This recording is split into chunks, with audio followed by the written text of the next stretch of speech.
Hello, everyone. Hope you're enjoying our music. You are in the right place if you've come to the GACD workshop. I'm saying hello. I'm Morven Roberts, the Chief Executive of the Global Alliance, and we're delighted to have you join us for this, which is our second session of the day, around the theme of exploring reciprocal innovation in implementation research. And it's great to have sparked so much interest in this topic today.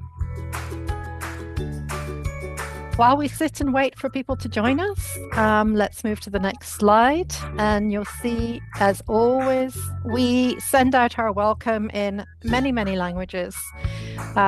We're always interested to find out where you are all zooming in from today.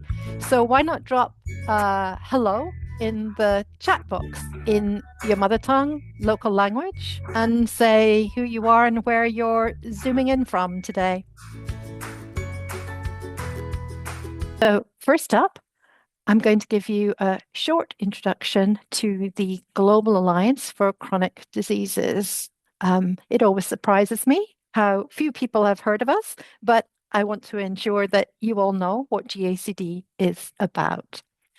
That will be followed by Izzy, our Research Capacity Manager, who will lead us into the theme of today's workshop, which is turning tradition on its head. And to illustrate that, we will have two presentations, followed by a short question and answer session from two very interesting projects. We'll have a very quick break, and then we'll finally engage in an interactive panel session, drawing in diverse perspectives on reciprocal innovation, and where you as workshop participants are invited to join that conversation. Great. So let me begin with the first up slide on GACD. So for those of you who've not heard of the Global Alliance for Chronic Diseases, it was launched in 2009 to tackle chronic non-communicable diseases and particularly to address health disparities in prevention and care of NCDs in low resource settings and amongst underserved populations in high-income countries, including the indigenous populations therein. The international funding agencies who make up the Alliance support implementation research around the world. They build implementation science capacity, particularly in relation to NCDs, and they foster collaboration and partnership to promote impact. Next slide, please. So why do we have a particular focus on implementation research? Well, we already have a pretty strong repertoire of evidence-based effective prevention and/or treatment interventions that could achieve substantial population benefits. However, as it's been reported by Braithwaite et al., that only on average 60% of healthcare is carried out in line with evidence or consensus-based guidelines.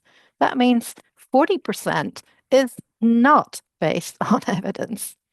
And Emmons and Colditz have estimated that in the past 2 decades, more than half of the cancers could have been prevented by implementing evidence-based prevention and screening programs correctly and at scale. So establishing effectiveness of an innovation does not always guarantee its uptake into routine usage. And innovation uptake depends very much on contextual factors, not just innovation effectiveness. Next slide, please.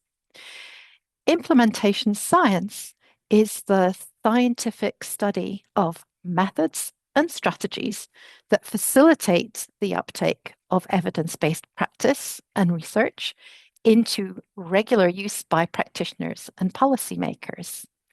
And following Dr. Jeff Curran's implementation science made quite simple, actually he calls it too simple, the distinction becomes clearer when we actually start to think about the evidence-based intervention, practice, or innovation as the thing.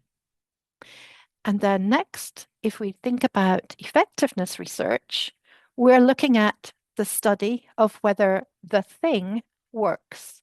And the thing might be a product, a procedure, a program, a practice, a policy, pills, or principles.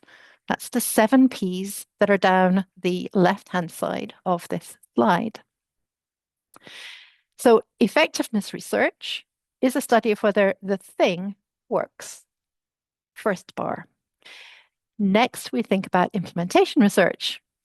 That's the study of how best to help people or places do the thing.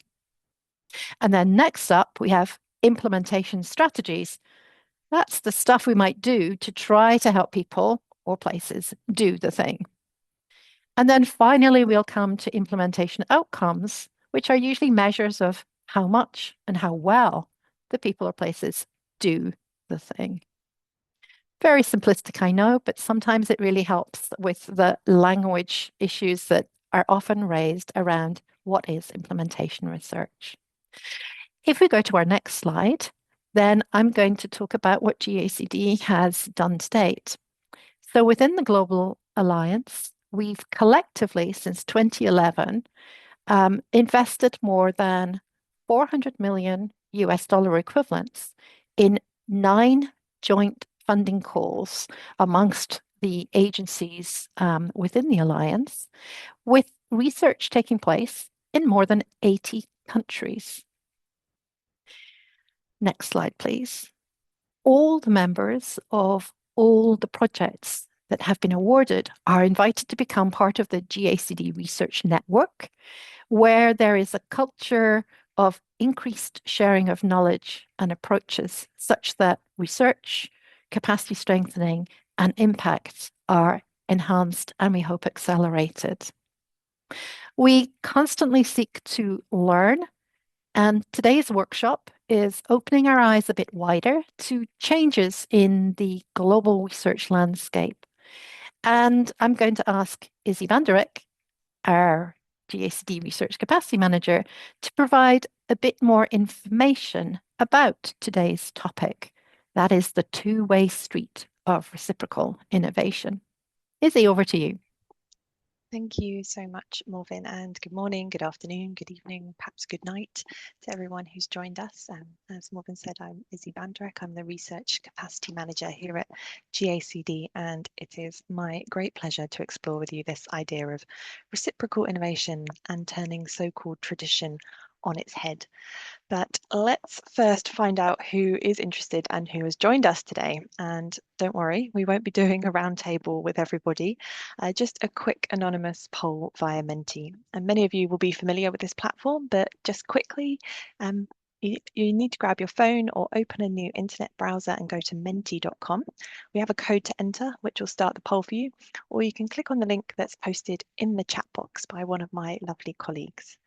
So first, to get a sense for us, for the speakers, and also for your peers, we want to know how confident you feel about these two topics that we're exploring today. So on a sliding scale of 1 from not familiar at all to 5, you feel pretty expert.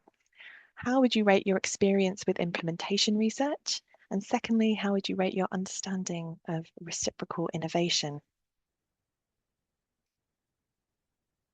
I will leave these to slide up and down a little bit more.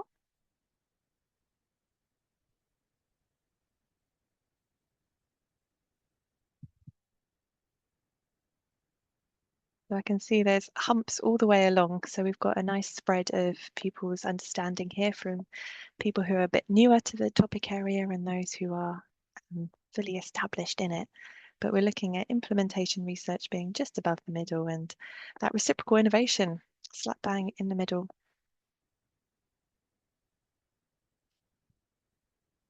So I'll give that just another couple of seconds for anyone else who wants to add their experience and understanding slider on there. And I do have one more question for you. Okay, so last few seconds if you want to add it. Lovely. Great. I think they're going to stick around that area, which is absolutely fine. The next one we're interested in is where you're joining from today. So I'm going to ask you to drop a pin on the image to share where you are at the moment. Now, understandably, for this sitting A that we had earlier today, we had quite a bunch of people in this side of the world. And my prediction is that we might have a representation from the Americas in this sitting. But bravo to whoever's joining from India or Sri Lanka down there. It must be quite late for you. So I think you get the award for most committed or biggest night owl at least.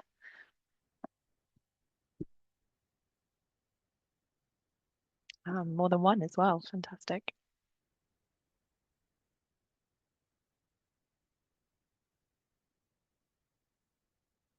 So I'll leave this open just for a few more seconds, but it is lovely to see such a global spread of people here and the potential perspectives that we're going to be able to share today among all of us. And historically, global health has been framed by groupings such as this. And we often think about countries in neat categories.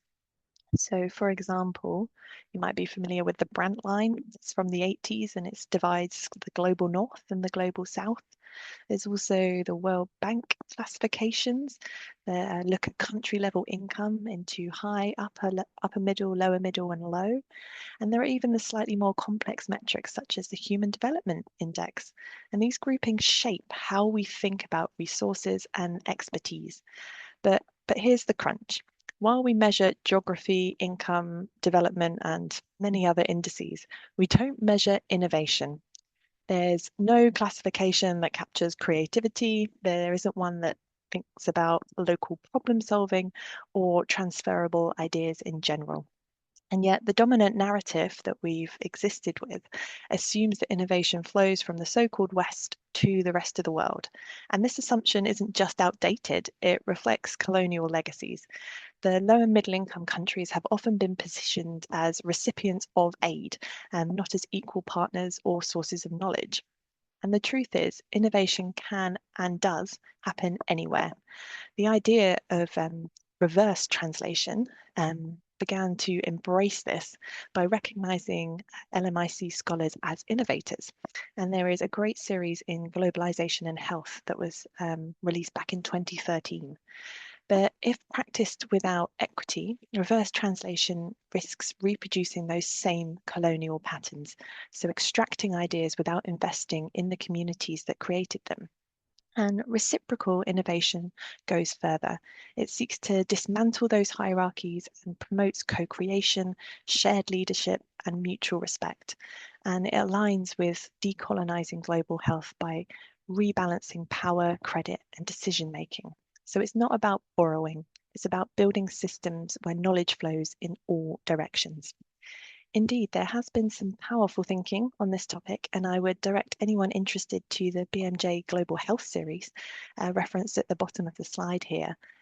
And in 2022, Soers and colleagues published their definition, describing reciprocal innovation as harnessing the bidirectional, co-constituted and iterative exchange of ideas, resources and innovations to address shared health challenges across diverse global settings. And while it is a little bit of a mouthful, it does contain a really interesting idea.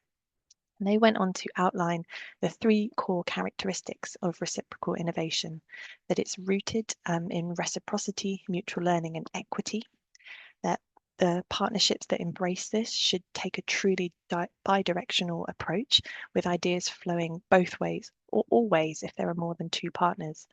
And it should create the environment to identify high quality ideas and move them into reality easily.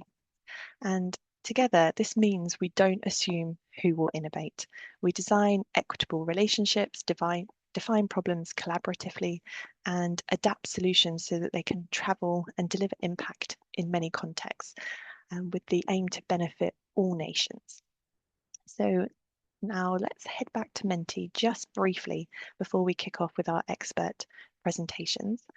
And I'd like to ask you, what comes to mind when you hear reciprocal innovation for your setting or work? and you are very welcome to submit as many words as you would like, but I will ask you to do them one at a time so that we can see them all separately.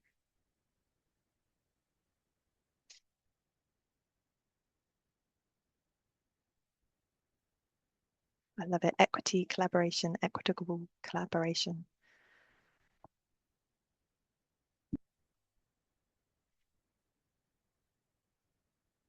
Learning and respect.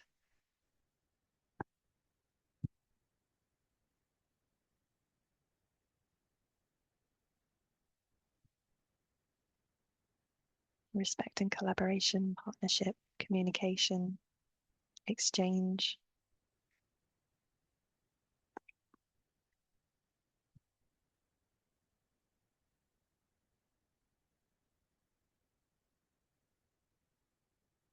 Listening is also growing in there. Humility, curiosity, great. Co-creation, equally benefiting, absolutely. So I'll leave this open again for a few more seconds, but it is really fascinating to see the ideas that come to mind when we think about reciprocal innovation. Even though we're from many different parts of the world, a lot of the words and the ideas behind the words are shared among all of us.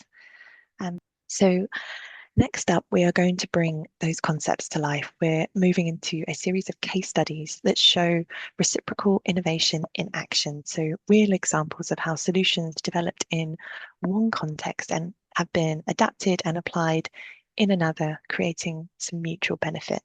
And these stories challenge that traditional one-way flow of innovation and demonstrate how collaboration across settings can spark breakthroughs that work for everyone.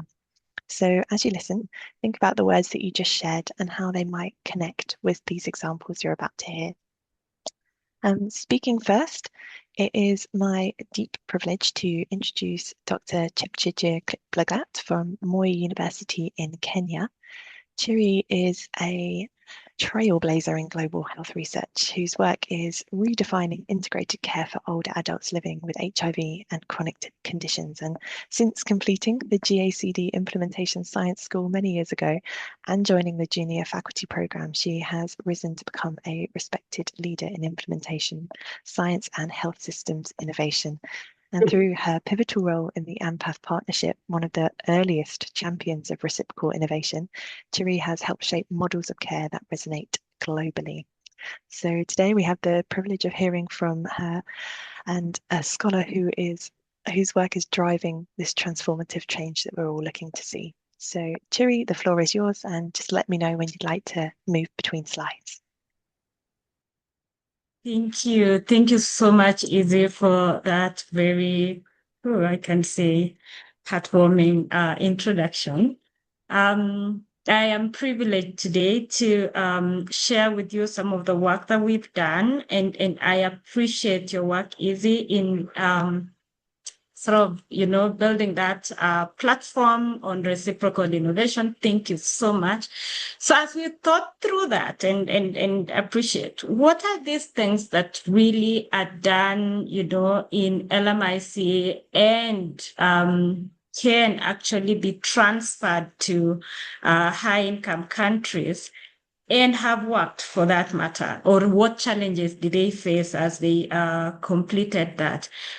We looked for that information, and as a team, led by the Center for Global Health for Reciprocal Innovation at NIH in the US, worked through a series of publications in BMJ that Izzy did mention about, and one of those papers was one on reversing the trend.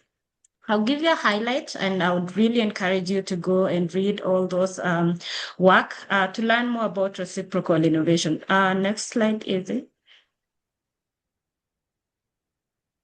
Thank you. So as we did that, we wanted to know what is already known. And we know that health innovations can come from anywhere and benefit people everywhere. Izzy just mentioned that. Shows how connected our world is and with great potential for really cross-pollination. And sharing these successful ideas across countries, whether rich or poor countries, has been happening for decades in various healthcare and other fields. But unfortunately, we rarely get to see them written out there. And especially those ones that have been transferred from LMIC to high-income countries. Majority of the ones that we see is what has worked in high-income countries, and we, being transferred to, the recipient of the innovation in LMIC. But really, there's a lot that is happening in LMIC that can be transferred to high-income countries. That means we still know very little about how these ideas that are actually happening in LMIC, what helps rather, or what facilitates, or what barriers or impedes these components of, transfer processes. What methods do work, what methods don't work, and how best are people evaluating the successes of these interventions. Next slide. Next slide, Izzy. Thank you. And that led us to a time for that scoping review with the key aim of identifying and analyzing examples of health interventions that have been developed in LMIC and transferred to high-income countries, to explore frameworks, methods, barriers, and facilitators that have, that have happened in this transfer process, and to support that concept of reciprocal innovation. One of us was to pitch. One of the things that we really wanted to highlight is a pitch to funding agencies to look at what is important and how, reciprocal innovations is changing the world. And we used a scoping review because we couldn't do systematic at that point. We used Prisma guidelines. We searched 4 databases in gray literature. We looked at work that has been done from 2000 through to 2022. We were publishing this work in 2023, so that was really the marks that we ended up in. And somebody could now just go back and relook at this literature that has come at this point from 2023 to 2025 and see whether there has been a difference following this publication. We included 13 publications. 2 publications actually had similar, it was what I would say a description of similar concepts or innovation that had been published. And we ended up describing 12 key studies that had unique interventions that had been included. And we extracted the data, used Covidence, worked with the team in NIH library to, review the publications and extract the information that we actually set out to do in our objectives. Next slide. In this publication, we had these key publications. There are 12 of them. I know one of them, next slide, one of them by the team of it, I think you're part of this as well, will be described in panel B, sitting B in the evening our time. Must be the morning of the North American team that will be joining. And then the source et al., a paper that I was part of in publishing, really did not look at the unidirectional, transfer of innovation, but that bi-directionality that Izzy did bring about in her definition, when she really described what reciprocal innovation is. I will share a lot of reflections from the work that was described in the paper that was published on reciprocal innovation to sort of just give, an understanding of the concept and how that was coined as part of the process of AMPAT's partnership. Next slide.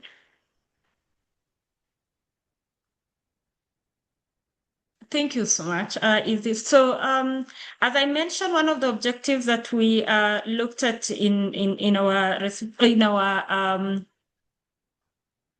scoping review was really to identify the theories, models and frameworks that these innovations that are being transferred from LMIC to high-income countries were, and the implementation outcomes that were being reported. And we noted, the efficient of innovation framework that was reported in 3 of the main publications. We give details in the publication, and I would encourage you to go to it. I'm just giving a highlight here. The models of reverse innovations are also described in 3 of the publications, and in the other 3, we have a reciprocal innovation model, and that's the bi-directionality of it. We identified adaptation as one of the key, implementation outcome that was mentioned in nearly all the publications that we went through. Of course, fidelity, feasibility, acceptability, sustainability, and adoption were other outcomes that were measured as part of this transfer process, because we wanted to understand what really are people measuring the implementation outcomes as for purposes of, sharing out there for people to learn. Next slide. Next slide, Izzy. Thank you. We also looked at barriers and facilitators to this transfer of innovation from low and middle income country into high income country. And the key barriers that, or rather key facilitators that we noted were stakeholder engagement, that engaging community members, policy makers, and innovators, the regional innovators of the key innovation that was developed, allows that process of building trust and also improves the buy-in and the success of that transfer process. Second is whether that innovation is relevant to the community and relevant to the setup that you're transferring to. So as part of that adaptation or adoption, then tailoring the intervention to fit within the cultural context, ensured that the solutions really resonated with the community and they were acceptable by that team. Then making the innovation simple, having standardization to allow fidelity was one of the key items that were identified as a facilitator in the publications that we actually reviewed as part of this scoping review. And of course, funding and promotion of that specific innovation was also key to ensuring that it is sustainable, but beyond that, it is also adopted and, brought into, the communities that you're transferring it. Of course, this was without no barriers or no impediments, and we looked at stakeholder gap, that component of lack of involvement, where there was no communication, because we reviewed one of it. I think it was a study that was done in Colombia, and this was one that was looking at, closing the streets on a Sunday. They call them, was it Sunday Streets Day, where people actually did practice physical activity on a Sunday. All, the streets would be closed, that no cars would be driven. But because of lack of engagement with the stakeholders, the initial component of implementing that took, some time, and until now, stakeholders were engaged in it. Contextual challenges, of course, contexts differ, and even if, you may find that an innovation or an intervention could work, cultural differences and scientific tools may not fit all settings. So one size does not fit all, and including also the complexities of how innovations are developed. And without standardized guidelines, that iterative cycle and coordination would demand that significant time is spent and resources to manage that process of transfer effectively. Funding shortfall, of course, becomes an issue. So really a replica of what we looked at facilitators became what we identified as barriers as well. Next slide. So as I delve in really into the AMPAT program, and I have a few minutes, but I want to share this. Next slide. So the AMPAT program, that's the academic model providing access to healthcare. I'll give additional link to this slide so that people can be able to access the AMPAT website and read more about it. Is that the key principles that have held the program for the last 30 years plus, and this is a partnership between Moi University, which is an academic center in Kenya, Moi Teaching and Referral Hospital, which is a health systems care delivery institution in Kenya, along with 17 plus institutions in North America and some in Europe, led by Indiana University, have been partnering for over 30 years, really to improve care in Kenya. And this is something, a concept that we also pride ourselves that it has been replicated elsewhere. So beside now being in Kenya, we have it replicated in Ghana, we have AMPAT Ghana, we have it replicated in Mexico, so we hear about AMPAT Mexico, and we now have it also replicated in Nepal. So we have AMPAT Nepal. Having similar principles that continue to guide our, partnership. One of the key principles is the shared belief in health as a fundamental right. If we all, come together as partners and share that belief that we want to work together to improve health for all people, then partners then come together, in a holistic way and say we want to lead by providing care. Second principle is accountability and being accountable to the community that you serve, ensuring that programming is designed to fit the needs of the community, the needs that have been identified in that specific host community is very key. Long-term engagement, where we are not just being, doing what we call parachute research. When we come in with the plans to stay there for a long term. So partners commit to long-term and equitable partnership with mutual benefits and are responsive to institutional needs. So if you come in, and I would give an example. So University of Toronto is one of the is part of the consortium. And as they come and identify a need and say, this is something that we want to front and support within our Kenyan environment. And they came in and led the system. And part of the leading of that reproductive health system is working with the Kenyan community and looking at what are the needs that we have in place and what are the strengths that you have in, this partnership that we can bring in. So developing curricula for fetal-maternal care delivery, ensuring that we have equipment that supports, maternal and child health care within the facility allows for that long-term engagement. Counterpart relationship, where we understand that we are counterparts. None of you hold, the knowledge and lives as or leaves one partner as a recipient.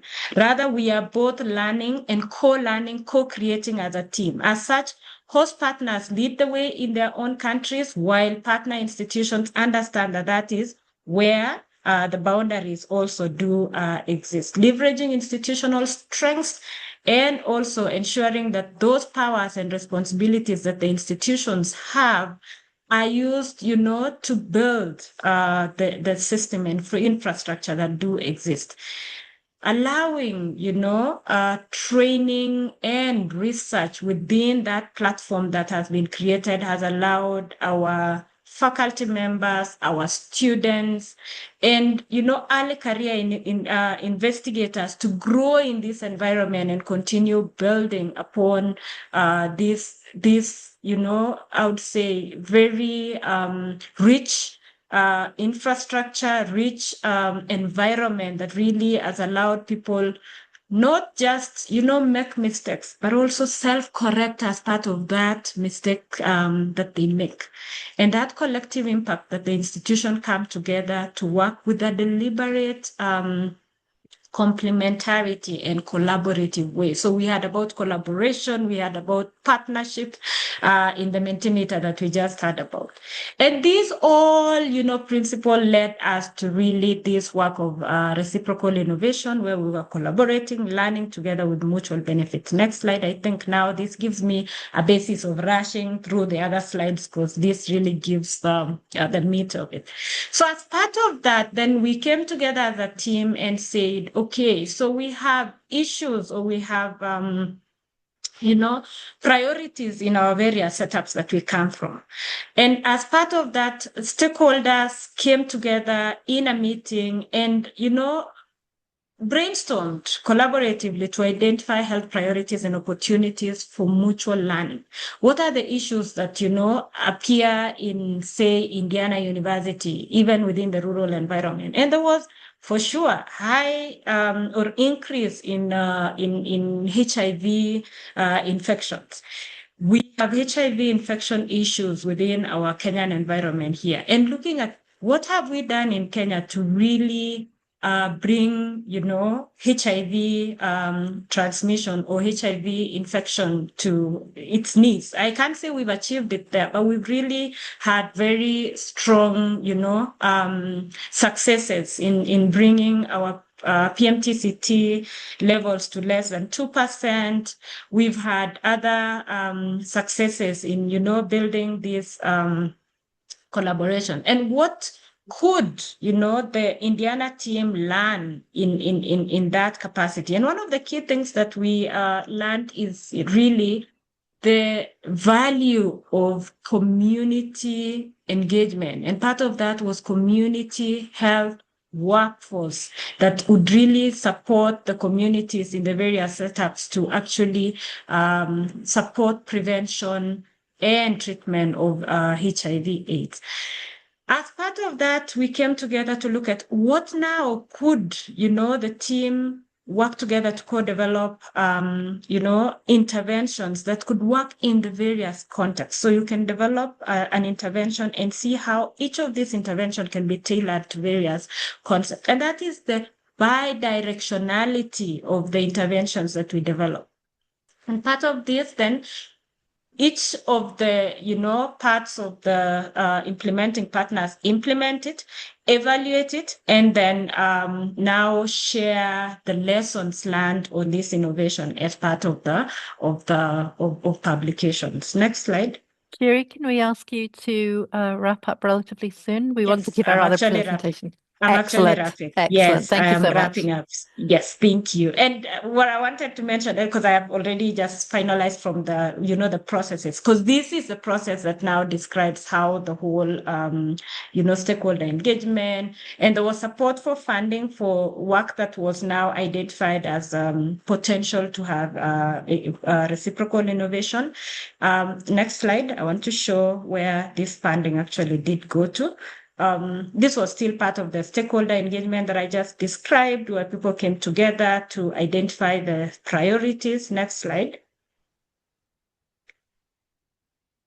And then based on the priorities and the concept that they developed, we have been able to fund about 14 grants, 6 planning grants, that is where people are planning on how to develop this, and 8 demonstration grants, and those are the ones that really they're looking at demonstrating that this intervention is going to work. And a lot of that information is available in our, in the next slide. Sorry. Yes, in the next slide, we have a global health innovation exchange where we've actually put all these innovations in place to allow people access them, people learn from them, and people just pick out some of the lessons that they could learn out of that.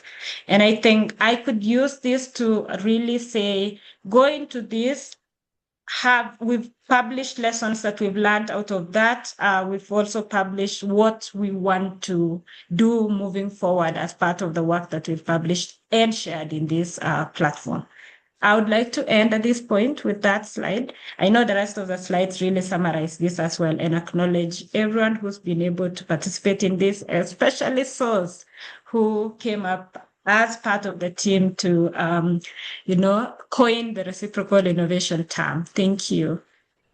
Thank you so much, Chiri, and huge amount of work that you're trying to convey in a very short presentation. But it's great. All your slides will be shared after the event, and people can follow up and read up on the work that you've talked about. And great to hear about the AMPATH partnership and how that model is evolving around the world. Thank you so much.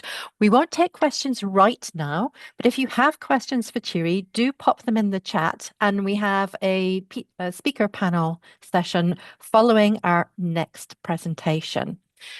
Okay, for the second presentation in this session, I'm really delighted to introduce a trio of speakers. We have Jasmine, Kalha and Kaustubh Joag from the Centre for Mental Health, Law and Policy in India, and Tessa Roberts from the Queen Mary University of London here in the UK. The team represents a powerful alliance of research, advocacy, and innovation in global mental health. Jasmine is driving efforts to strengthen community-based systems that put people at the centre of care, including through a GACD-funded project that impacts are continuing to ripple out globally. Kaustubh is a leading scholar in mental health policy and service design, shaping strategies that make mental health support accessible and equitable. And Tessa brings deep expertise in mental health systems and equity, ensuring that evidence translates into meaningful change for underserved populations. Together, they're leading work that bridges research and practice, transforms policy, and inspires a future where mental health innovations can be developed anywhere and implemented everywhere. So we're really privileged to learn from their insights today. And so Jasmine, Kaustubh, and Tessa, the floor is yours. Thank you so much, Marvin, and thank you for the invite. It's a pleasure to speak on behalf of the Atmiyata team. And so Tessa and I will be presenting in the interest of time, but this also represents a huge amount of effort from the entire team. So Atmiyata is a word that probably is harder to pronounce, but essentially means empathy and shared compassion. So this is a story about us taking Atmiyata to the UK, more specifically East London. Next slide, please, Izzy. So when we were discussing this, the collaboration, one of the first things was, how did this even happen and how did we get to meet each other? So the reflection really was, who gets to meet in these quote unquote global conversations where these collaborative spaces are even built on. And I'll focus more specifically on mental health. So we got to thinking, who has the capital to access these global spaces? And has now global become a proxy for cliques of networks, alliances that mainly reside in high-income country settings, which often end up also deciding what the agenda should be. So who has this capital and who can access these kind of spaces? Borrowing from the sociologist Bourdieu, he argued that capital can come from many sources, being social, economic, cultural, symbolic. So the capital that we are all kind of resting on is inherently reflective of the social systems that we inhabit. And pure accident, but it's actually by design. So therefore, some people are included in this and some people are designed to be excluded. We want to present this work, we're also very cognizant that this reciprocal innovation is inherently sitting on a power imbalance. And we do want to question the norm that where high-income country contexts can share lessons for significantly different contexts across the globe, which rests on science and lesser on context. So part of this questioning of the power imbalance is the question that it should be taken for granted that innovations are innovations and they can find application across contexts. Innovations made with sound investment and sound science should not be limited to people's identities and geographies. They should be available to anyone who wishes to seek those kind of mental health services. And especially in the mental health context, in the dearth of any kind of services that are available, we should be open to science that is telling us what can work and what can be applied across different contexts. So therefore, reciprocal for us means, and more specifically, the global south, very loosely used, to the global north movement should be a given, but it is quite rare. While that is the context, what we also know is that what remains true of any good collaboration works across sectors and across areas of work, which probably is also taking off from the earlier findings of the research that we just heard about.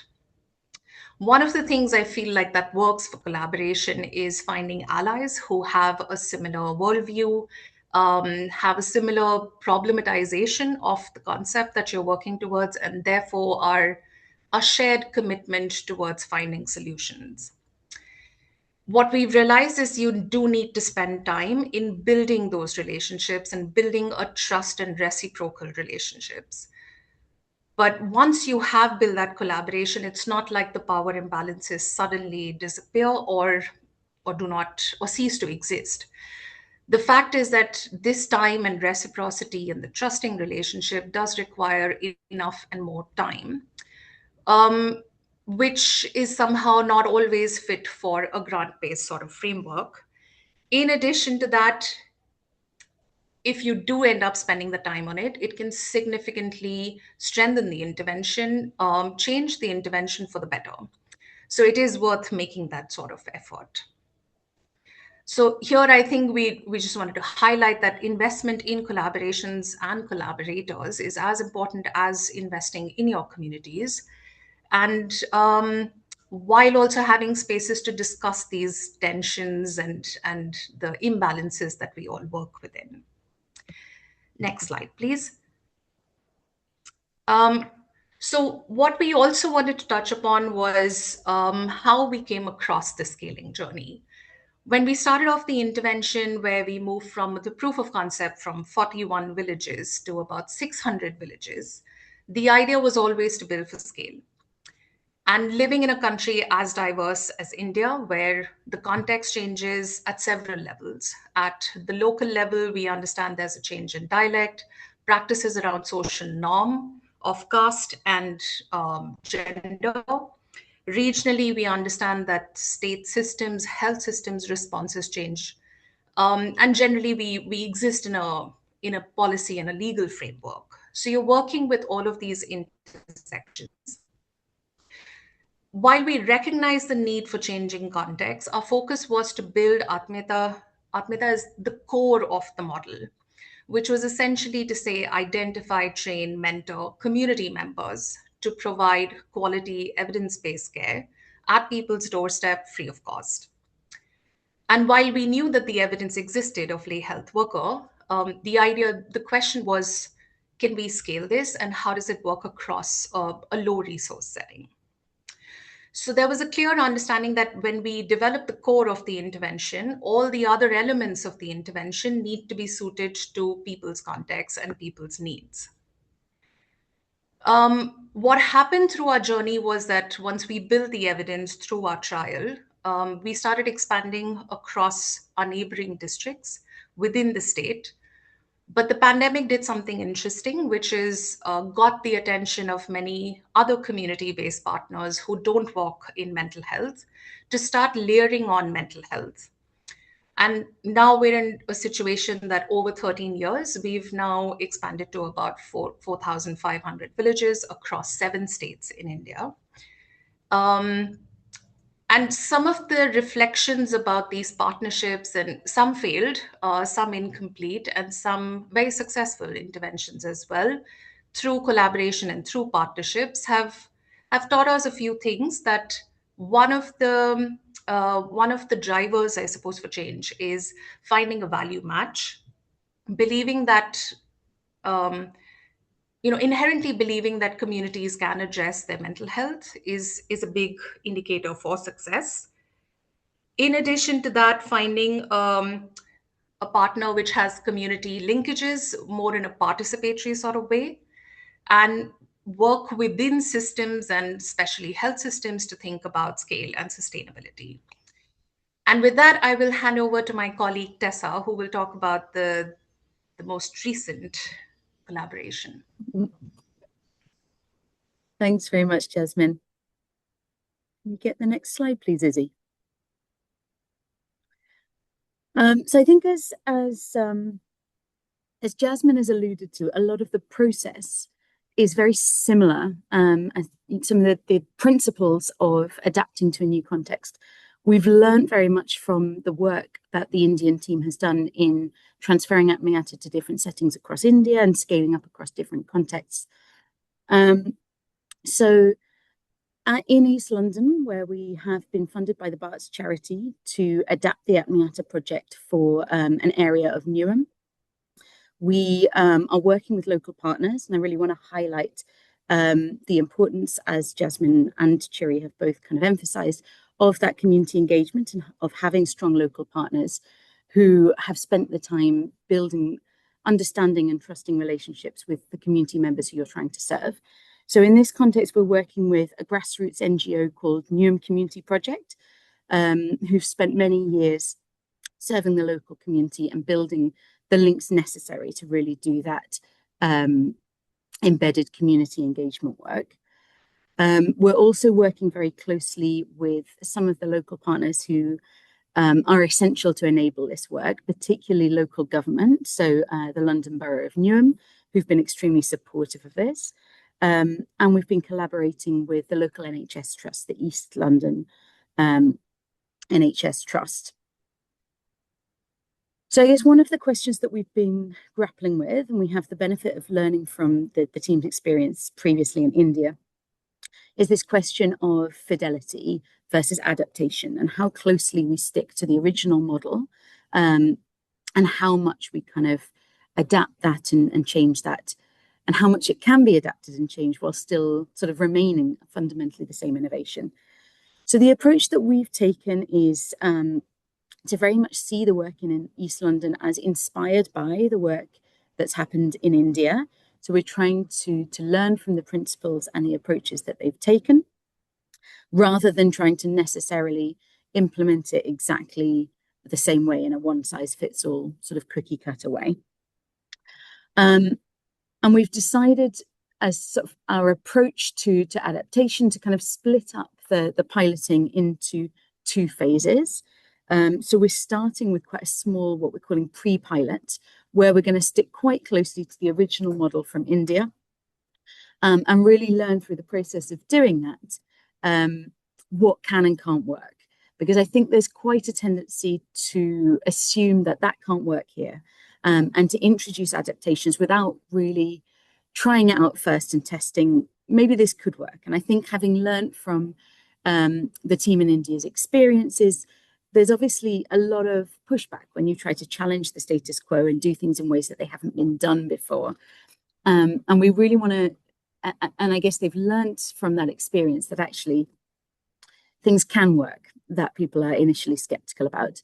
So in that first phase, we're going to stick as closely as we can to the Atmiyata model from India, and then take a sort of practice-driven approach to learning from that to then introduce necessary adaptations for the larger pilot following on from that.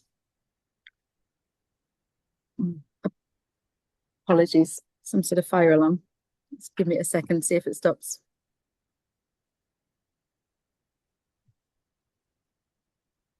Sorry about that. So we've found it's been a great advantage to be learning from the vast experience and expertise of the Centre for Mental Health Law and Policy team.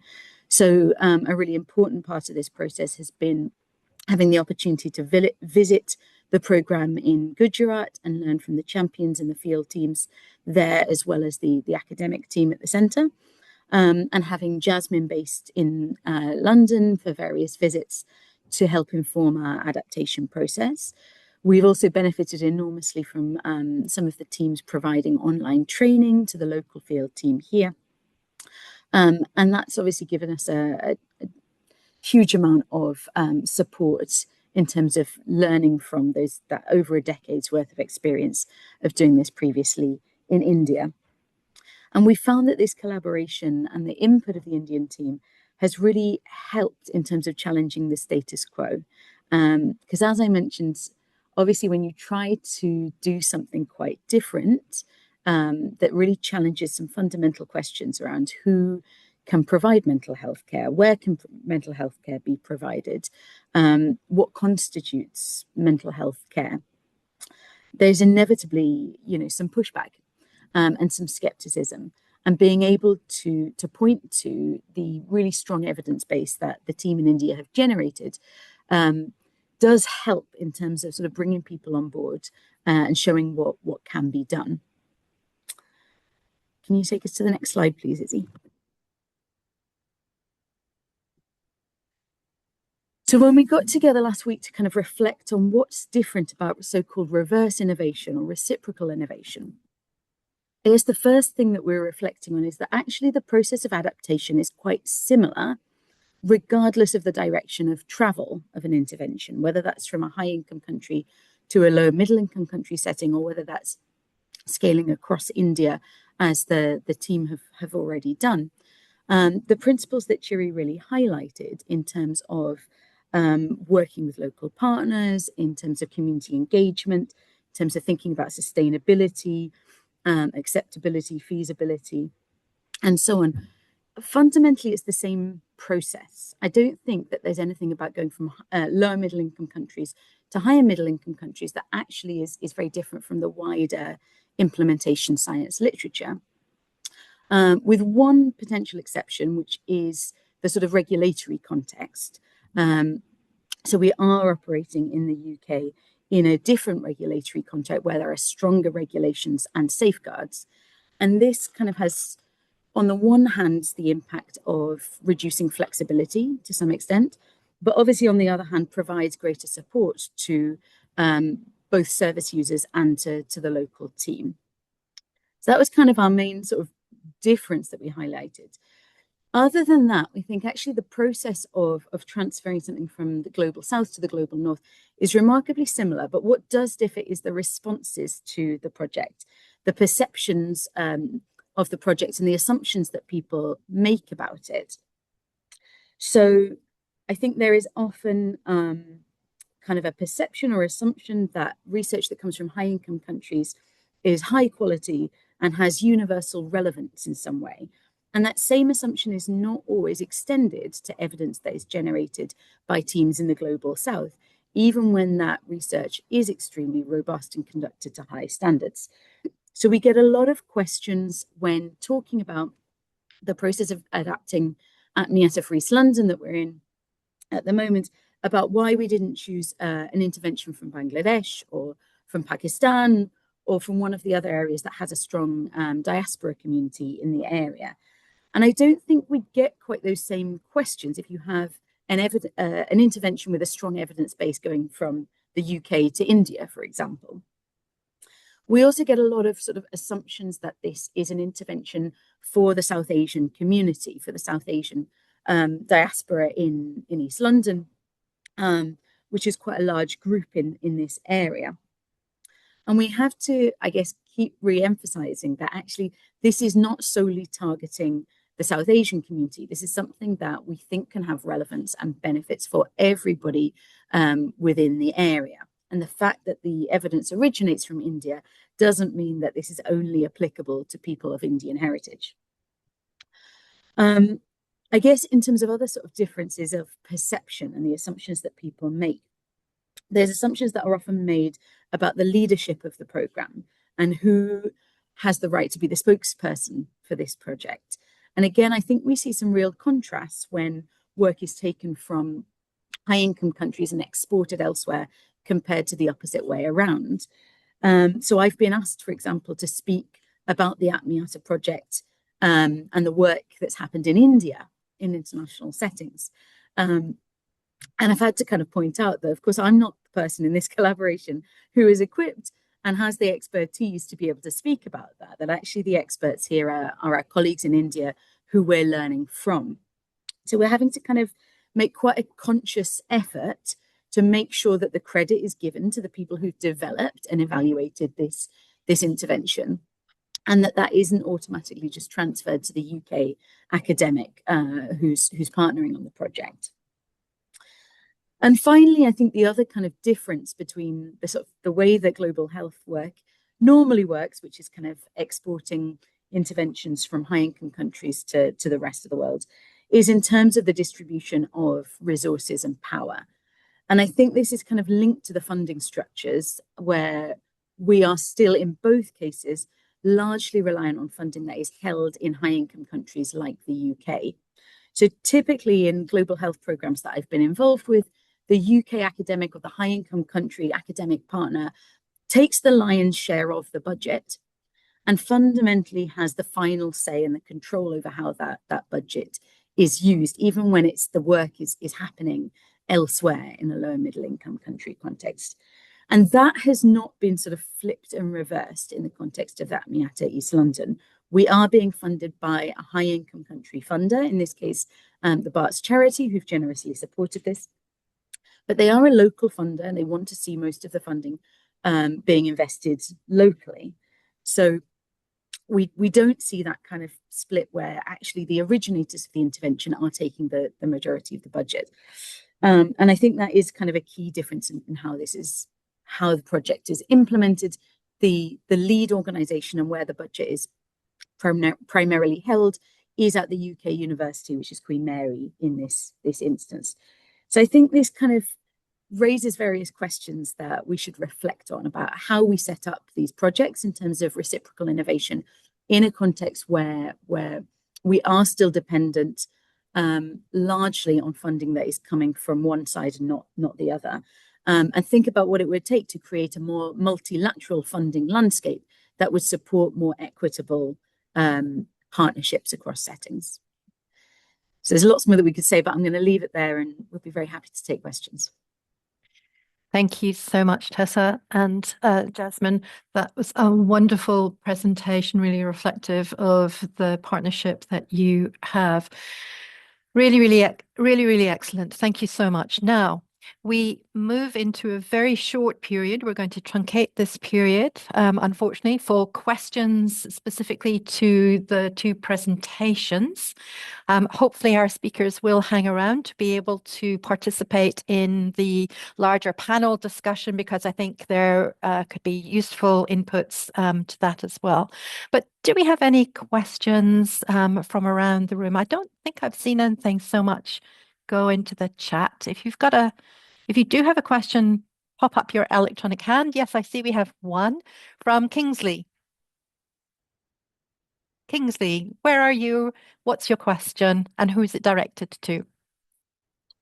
Yes, thank you. I'm speaking from Nigeria, and I think my question would be directed to the two presenters. So basically, I just wanted to clarify if there's going to be any difference between reciprocal collaboration, reciprocal innovation, a difference of that with innovations or programs designed originally with the mindset of first experimenting in the Global South or in the LMIC, and then if found to be successful, being transferred or adapted in the Global North. Would that still account for reciprocal innovation or reciprocal collaboration? So basically that. I don't know if I'm clear with that. Maybe we'll ask Chiri if she has any comment first, and then we'll turn to Jasmine, Tessa.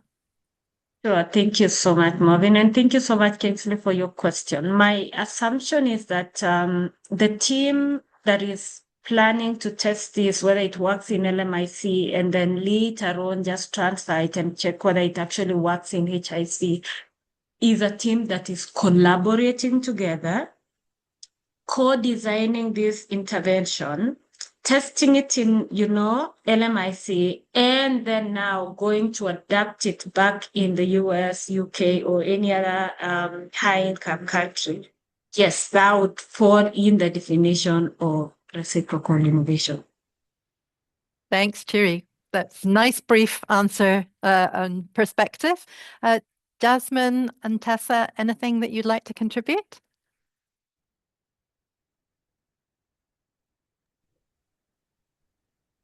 Do you want to come in, Jasmine? Go for it, Tessa. Okay. I mean, I think this talks to the question that Oti has put in the chat of what's the difference between reverse innovation versus reciprocal innovation. And I confess, I don't know, Chiri, you probably know better than I do if there's sort of any academic work on this. I don't know if there's sort of technical definitions of these terms, but I guess we kind of labeled as reverse innovation because this is a mental health intervention that's been implemented in India, extensively evaluated, scaled up across India with no original intention for this to go to the UK. And then we've read about this, learned about this, taken inspiration from it and said, can we bring this to the UK? So it's not so much reciprocal at this point. It is very much we are importing something from India to the UK and adapting it for context. And I guess in some of the examples that you included in your scoping review, Chiri, it looks like there was much more of a sort of mutual exchange there. Thanks, Tessa. Yes, I think this may be an area of implementation research where we possibly don't want to get too bogged down into the terminology between what is reverse or reciprocal, because it potentially will depend on the initial design of your study, whether there's a contemporary, you are looking in very different contexts simultaneously with the idea that there could be reciprocal benefit, or whether you potentially, as may have happened with the Atmiata, do it in a sort of sequential pathway in terms of you did it in one situation and then you've realized actually, oh, this could be implemented, adopted, adapted into an alternative situation. So yeah, I think it's really quite an interesting dynamic, and then perhaps our terminologies may be quite fluid in this moving forward. Let's just have one question if you can keep from me. I don't see any more in the chat line, but if you had any advice for a project considering doing that reverse translation, that reciprocal translation, what would it be? In very brief, key pointers that you really need to consider. Don't know, Kaustubh, if you wanted to contribute, I know that you're part of the Atmiata project. Sure, I can come in and Jasmine and Tessa can add if I forget some point. More or less, I think both of them covered during their presentation. But for me, I think when we talk about, like in our case, is the reverse innovation. I think for us, I think that generating good scientific robust evidence is also is the first and the very important key. If we have to take innovation, not only for us outside India, but even in India, if you want to replicate this model to other settings and other contexts, I think that having a robust scientific evidence is one of the important part. Second, I think in my opinion, I always feel is having this equitable partnership already, you have already spoken about it, I think, which is based on the values and trust. I think it is very, very important. If there is no trust between the partners, then I don't think it will, we'll able to do this also. So that for me, that these are the two kind of key factors from my own experience. Yeah, but if Jasmine and Tessa wants to add anything. Thank you so much, Kaustubh. I think reciprocal, the earlier discussion, reciprocity is an inherent value of any good collaboration. So I think I go back to what's a good partnership, and reciprocity, mutuality, but also I think teasing out the tensions of power, I think are inherent, especially when we're talking about this movement from the South. Great. I'm going to leave it there since those were some very good points to just end that particular section of this session. It is my absolute pleasure to introduce Dr. Lana Ray from Athabasca University in Canada. Lana is an Anishinaabe scholar whose work is transforming the way we think about health and healing. And as Canada Research Chair in Resurgent Methodologies for Indigenous Health, she champions approaches that honour Indigenous knowledge systems and advance health equity. Through projects like the GACD funded Wasagijig Danan Dawi Gamig Mino Bimad Iziwin project, which is all around cancer prevention through traditional healing, Lana has partnered with First Nations communities to integrate traditional healing into chronic disease prevention. And her leadership and scholarship featured in many top global health journals reflect a deep commitment to decolonizing health research and empowering communities. Indeed, this has been recognized by her friends and colleagues across the GACD community as she was elected to co-chair the GACD Cancer Research Programme. And today we have the privilege of hearing from a visionary who's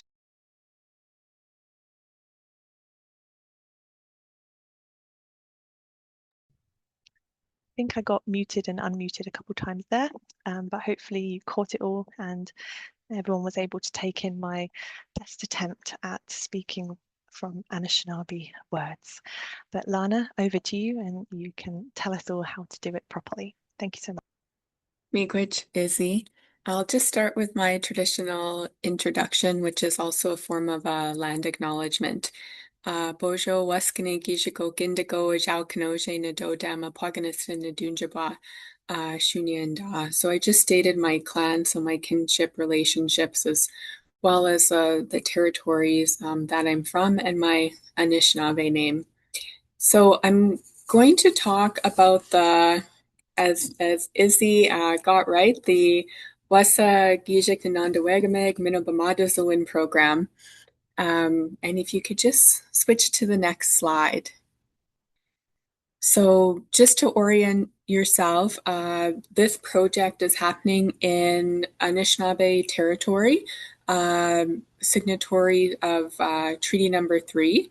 So Treaty Number 3 territory, and it's the partner is Wasagijik Nandawegamig Health Access Center, and their name derives from a healer from the area who's now passed on, Wasagijik.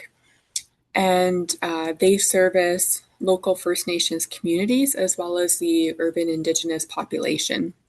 And just to set a bit of a context, so when we think about kind of Western standards of evidence-based, knowing that implementation science is rooted and starts from a place of evidence, acknowledging that within Indigenous context, how we do that can look a little bit different. So although traditional healing, right, you don't see a lot of work out there about clinical trials for traditional healing, we have our own mechanisms, and through those mechanisms, we've been able to establish that traditional healing is a trustworthy and effective method. And that's also been recognized nationally within the Truth and Reconciliation Commission of Canada, which put forth a series of calls to action to address the harms of settler colonialism by the Canadian state, specifically in regards to Indian residential school survivors and their families. Call to action number 22 talks about the value of Indigenous healing practices, their recognition, their use, and doing so in collaboration with Indigenous healers as well as elders. And so as you'll hear a little bit about in a Canadian context, to the surprise of some as well, although we have a system of healthcare which people talk about as being public and affordable and accessible, that's not always the case for Indigenous peoples. So and they aren't always physically accessible, but also they aren't always relevant. So I just wanted to include this quote too. One of the healers that I work with is Kathy Bird from Peguis First Nation. And when she talks about traditional healing, she talks about it as our way of life.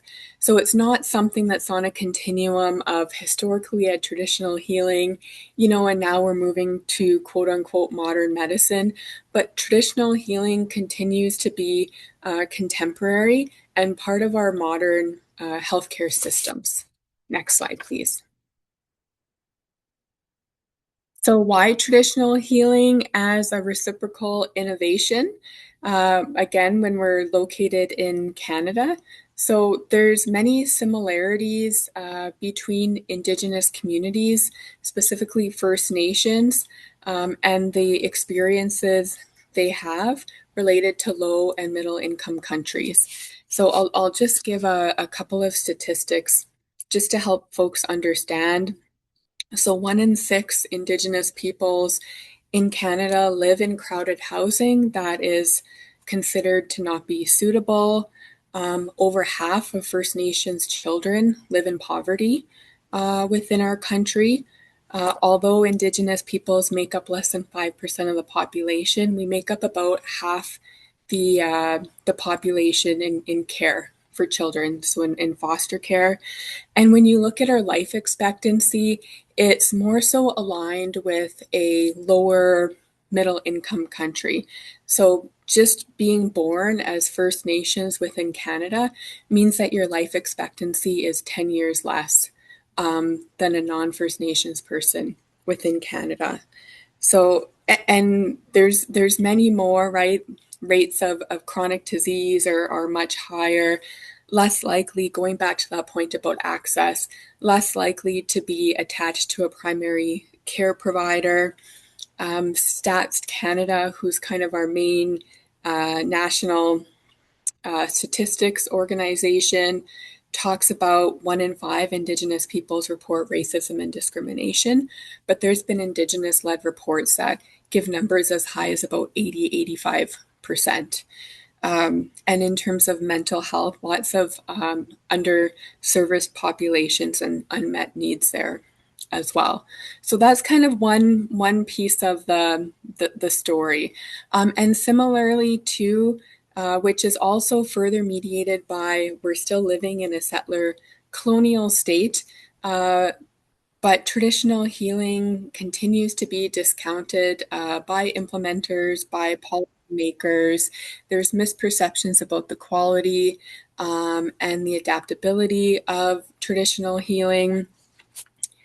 And when we think about traditional healing, although there's some key components, like I said, and what Kathy said, it's still a part of our way of life. So it's still very much a current practice. And we'll see some of the flexibility in terms of the implementation of traditional healing within a health access center. And another point to understand is First Nations are sovereign nations. So as Anishinaabe people, Anishinaabe Nation, we're separate from Haudenosaunee people, Haida people, other nations that are within Canada. And we have that nation-to-nation relationship. So even though we're talking about Canadian context, we're talking about nation-to-nation, we're still talking about an international context. And there is a growing trend for the implementation of traditional healing within both Indigenous as well as non-Indigenous healthcare settings. And even at the clinic, the traditional healing clinic that I'm involved with, we see Anishinaabe people come, but increasingly we're also seeing non-Anishinaabe people come. So there's that component of both bring what has historically been a community-based practice, healthcare system within an organizational setting, but then also bring that to a broadened population that also includes non-Indigenous peoples. Next slide. So just to restate, the innovation we're really talking about, traditional healing has existed for centuries, But what has changed, largely due to settler colonialism, which really worked to systematically and intentionally disrupt Indigenous health systems. So with that disruption happening, we're looking for places of, okay, we still have these practices, but the community-based system that they originally operated in, that's been disrupted. And so we have Anishinaabe people who are well versed in their culture. There's some people who wouldn't know how to access traditional healing within a community-based setting. So bringing traditional healing within a healthcare center is the innovation. And so it's beneficial for Anishinaabe people because it helps to increase access. So in terms of that reciprocity, and then on the other side of it as well, I've just highlighted some pieces as to how I think healthcare in general can learn from traditional healing and how healthcare could be provided or become more accessible in ways that both patients as well as governments have talked about our priority ways through traditional healing. So firstly, in terms of access, so within our own province, we're located in Ontario. So we have a plan that's about connection to convenient care and connectedness to care that talks about right care in the right place. And there's many other kind of calls that talk about the need for access, holistic service, and patient experience. So for traditional healing, for example, because it's located in a health access center, there is transportation supports for people to access the service. But then there's also sometimes the healers will go to different places, they'll mail out medicines. There's different ways to support access. It's low cost, so it's about comparable to a GP visit. But for the traditional healing, someone could walk in, not know what's going on, see a healer. The healer could talk to them, does the ceremony, understands what's going on. And there's also traditional medicines available. So they could get healing there as well as medicine to bring home with them and to continue their treatment.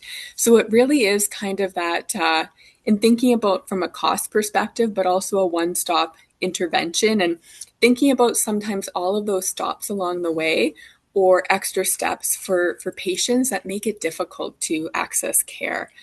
And with our healers too, I say there's an equity scale. So they receive funding from the healthcare center, but that is understood as their responsibility and their code of ethics. They'll never turn anyone away. So if you have 25 cents in your pocket and that's what you have to give, you will never be denied care. In terms of holistic services, it's patient-centered.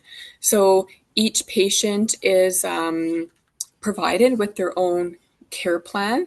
So if you're going in for cancer prevention or even cancer treatment, it's specific to you and your context. It's holistic. So there's been kind of more conversation about the need for holistic care. We even see that within the Sustainable Development Goals of linking mental health to chronic disease. So there is always a component of mental health embedded within the treatment. And wraparound supports, people help you make your medicine if you need that help and other things. And then patient experience, and you've noticed I put patient-centered here twice and I left it because I think it just speaks to that was on my mind when I was putting this slide together, that it really is very patient-centered. It's generally non-invasive. The environment is very welcoming. So when you walk in, it's like you're walking into like your grandmother's house. That's kind of the vibe, and it's more of a house setting than a clinical setting, and patient empowerment. So within every traditional healing visit, there's pieces for the patient to do. So they're actively included in their own treatment and their own healing as well. Next slide. So in terms of some implementation strategies with the project, so we've created an implementation support team, and thinking about reciprocal innovation, really the importance of mutual learning and sharing and understanding, that has been a really valuable space where we're kind of workshopping, we're problem solving, right? How do we do this in this context? And everyone kind of have their roles. It's understood that the healers are responsible for ensuring the fidelity of that particular the healing methods that they use, but then other people come in who are system navigators, understand those parts to help identify how do we implement this in a way that doesn't jeopardize the fidelity of the intervention, but that enables it. So we're working on developing policies and procedures in different areas for use of the clinic. We just finished running medicine camps. This is to train local people to work with medicines. It doesn't mean they're going to be healers, but maybe they could start doing some basic pieces or to harvest the medicine, because that takes so much time to harvest and prepare a medicine to be used in the clinic. And in terms of our research approach, so we're using EPIS, proctors, and then for the medicine camp component as well, we're pairing that with the behavior change wheel. And what we're noticing is that these implementation science approaches have been very helpful for us to systematically think through. But at the same time, I think we're having discussions about expanding scope or some tensions around the fact that we're working in social but also spiritual contexts.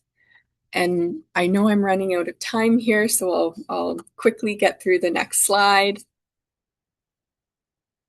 So just to share some facilitators and barriers to implementation, as I mentioned, the monthly meetings, really empowering community and people. So there are people who work at the Wasakijik Nanondawegamig, the Health Access Center, who are learning to become helpers so that they could deliver some of the healing services. They're learning how to respectfully identify and pick the medicines as well. As I mentioned, there's a commitment to fidelity. So Kathy, for example, learned from her teacher for over 15 years and was given very specific instructions on how to do the healing, but also some instructions on places where there is room for flexibility. So she was given the role to develop a way to teach people, which she did through the medicine camps. But the medicines she works with, those are the medicines that were given to her by her teacher. And she doesn't work with additional medicines. So there's very specific protocols.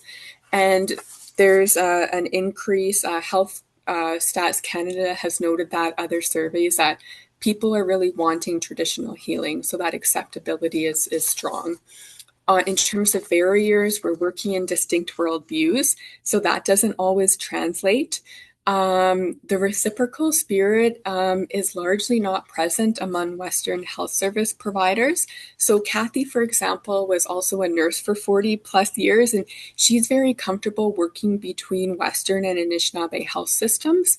But what we've been finding is that Western health service providers don't necessarily want to collaborate. They want the knowledge to control. And so let me know what's in the medicines, let me know this, and I'll make the decision if I think this is okay for my patient, if there's a patient who wants to use them together. Still misconceptions around traditional healing, and it takes a long time for training. So there's still a need for increased capacity as well as mobilization. There's some people who have gifts for healing, but don't have people to support them to develop them, for example.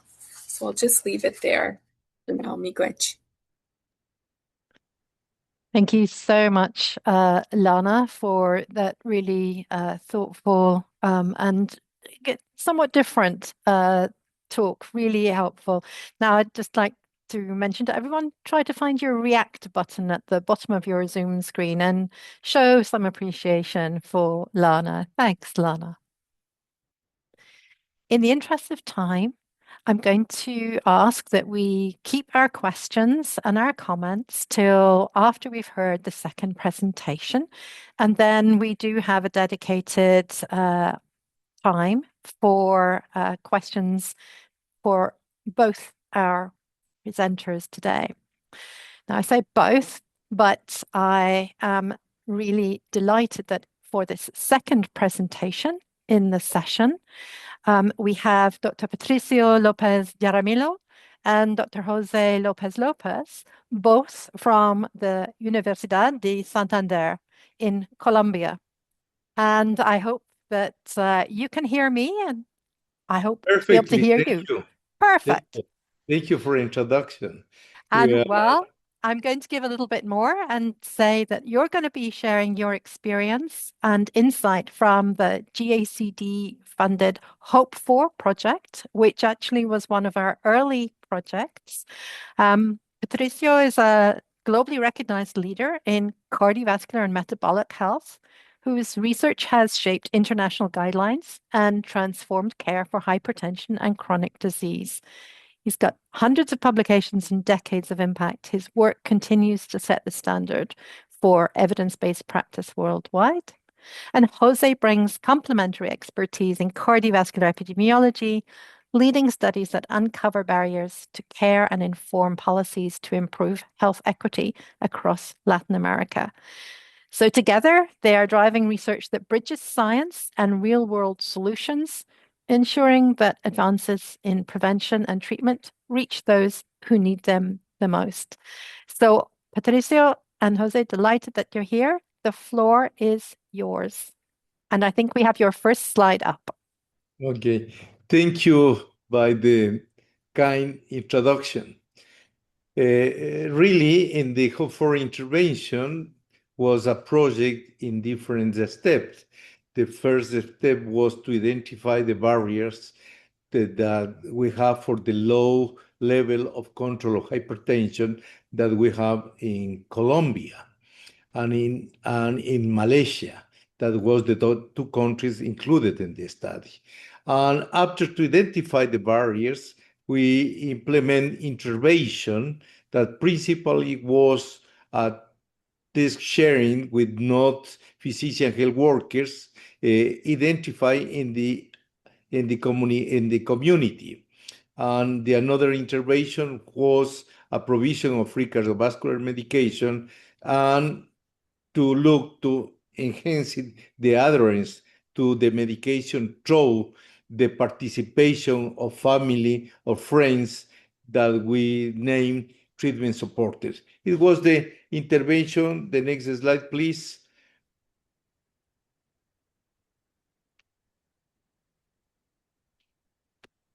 And we designed after that we training the non-physician health workers with a algorithm perfectly defined under the control of Jose Patricio, was the medical doctor that was training to the auxiliary nurse that was the person used as not physician workers in the home. And the design of the study was a parallel group, a cluster randomized controlled trial, 30 urban and rural communities from Colombia and Malaysia, and the communities were randomized to usual core or a comprehensive cardiovascular risk detection and management program for 12 months. We have the participant, the criteria, individual with older than 50 years and with new or uncontrolled hypertension, using the cutoff point of higher than 140 to consider that are not controlled. The next one, please. And these people, and after the follow-up of one more year, we published the results in the Lancet. Here is the reference of the publication. The next one, please. And the most important result was an increase in the adherence of the antihypertensive medication. As you see, we have in the intervention group 84% of adherence to high antihypertension or more than 200 hypertension, and the same for the use of statins. And really, in the control, the adherence was much lower than the intervention group. It was the first important result showing that the intervention with the non-physician workers, free medication in-house, the follow-ups in-house, and the expense, the delivery of the medication in home of the patient improve the adherence. In the same way, the participation of the facilitators of adherence. The next one, please. And you see the increase in the adherence impacts in the outcome that we have used, that is the Framingham risk score in all the subgroups in the two countries, regardless of the location, the sex, of the age of the patient, of the education level. We have better results in the decrease of the Framingham risk score in the intervention group. The next slide, please. As you see, not only in the impact in the control of hypertension or in the level of LDL cholesterol, but also in the change in some lifestyle. As you can see, we have improved the activity of physical, the consume of vegetable in the diet, the same that the fruits, and on decrease in the use of daily salty foods. That also goes for the intervention of the non-physician health workers. We have observed no changes in smoking, in the weights of the stress of depression in this study. The next one, please.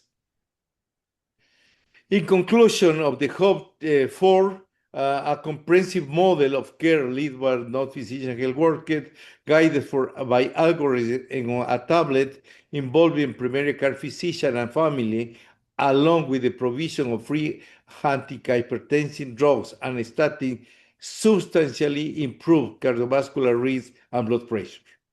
So the success of the HOPE-4 and the strategy to use non-physician health workers permit simultaneously addresses multiple barriers to cardiovascular disease risk. A community-based intervention adapted to local contexts, reinforcing adherence with treatment supported, and a comprehensive intervention with computer-based algorithms. So it is the conclusion of the HOPE-4 study that received the support of the Global Alliance of Chronic Disease and was implemented in two continents, two countries with different culture, different ethnies, different nutrition, different alimentation. So it's interesting that this model was working in two low and medium income countries. So the next, please, the next now is, well, from here where we are. And it's international. We have evaluated an international impact. Announced, I will give some of the advance that we have in Canada, Colombia, Spain, Chile, and Dominican Republic, where our HOPE-4 result was the motivation to implement a change in this, the reciprocal science. The next one, please. Jose. Okay, so what are the results from the base of HOPE-4? First of all, the non-physician health worker curriculum that was developed during HOPE-4 now has been adapted to the WHO HEARTS technical package to improve the management of cardiovascular disease in primary care. That is one of the achievements from HOPE-4. Next, please. What happened in Canada with this focus of reversal knowledge? What we know that also in high-income countries, the control of hypertension is low, but also detection and treatment and is similar to the rates in low and middle-income countries. Next, please.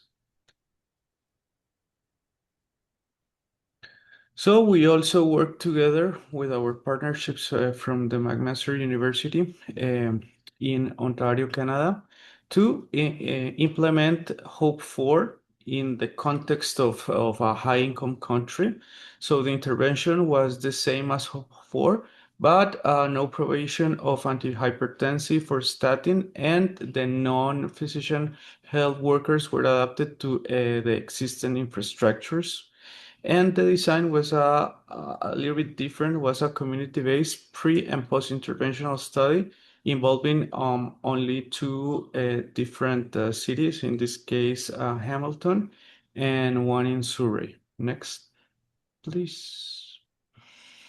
This is the study profile. So 193 individuals were screened from one community, each one from Hamilton and from Surrey.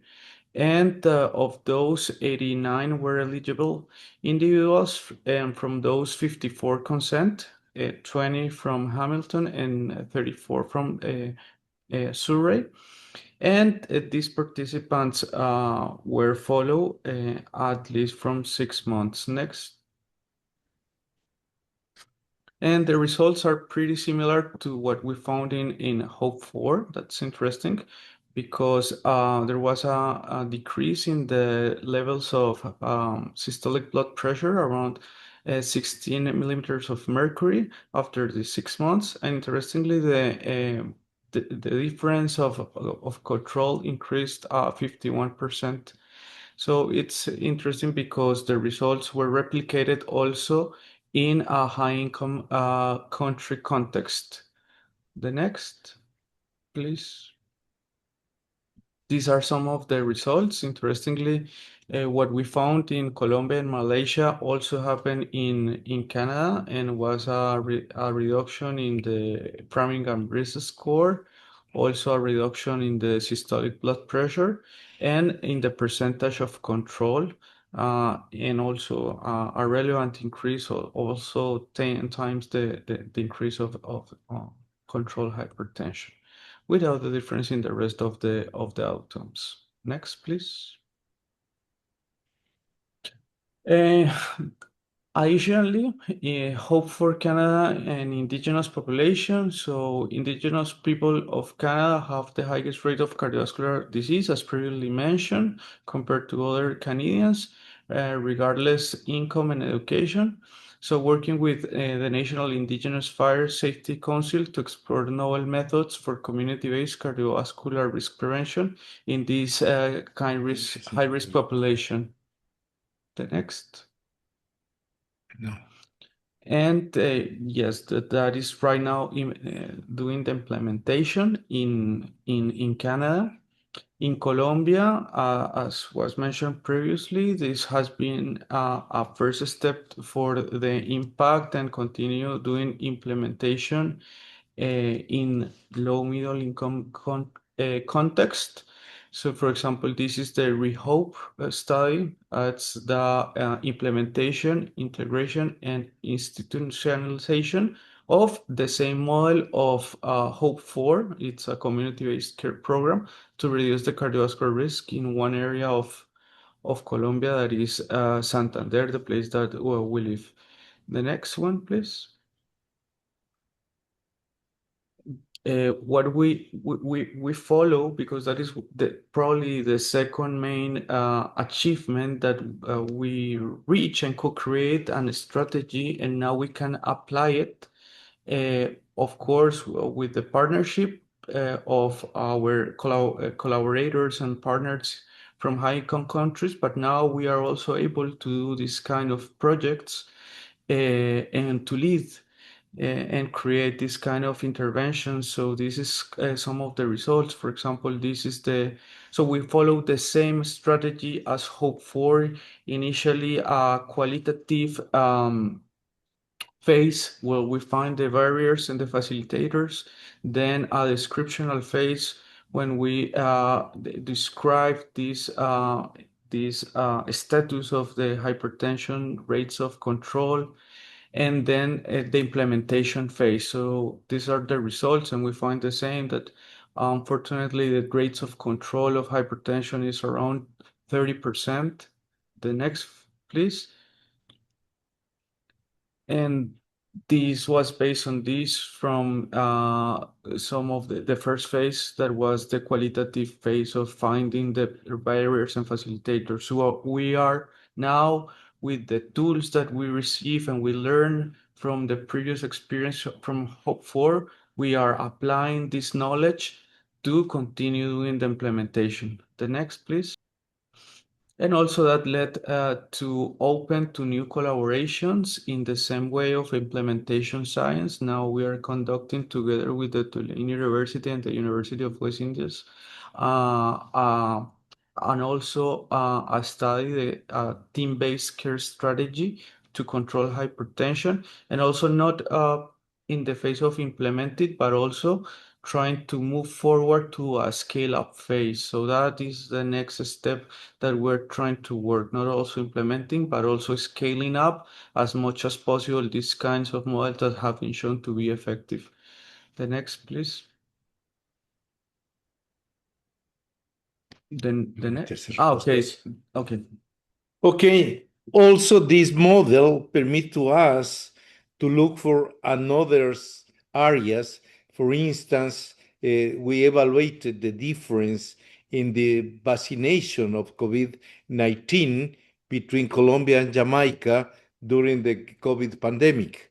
So we have created a group with the support of an developed country, high-income country, the United States, using the resources that the implementation science department of the Institute of Health give to us, and we use this not only to study the implementation of the four strategy, but also to have some experience as this one.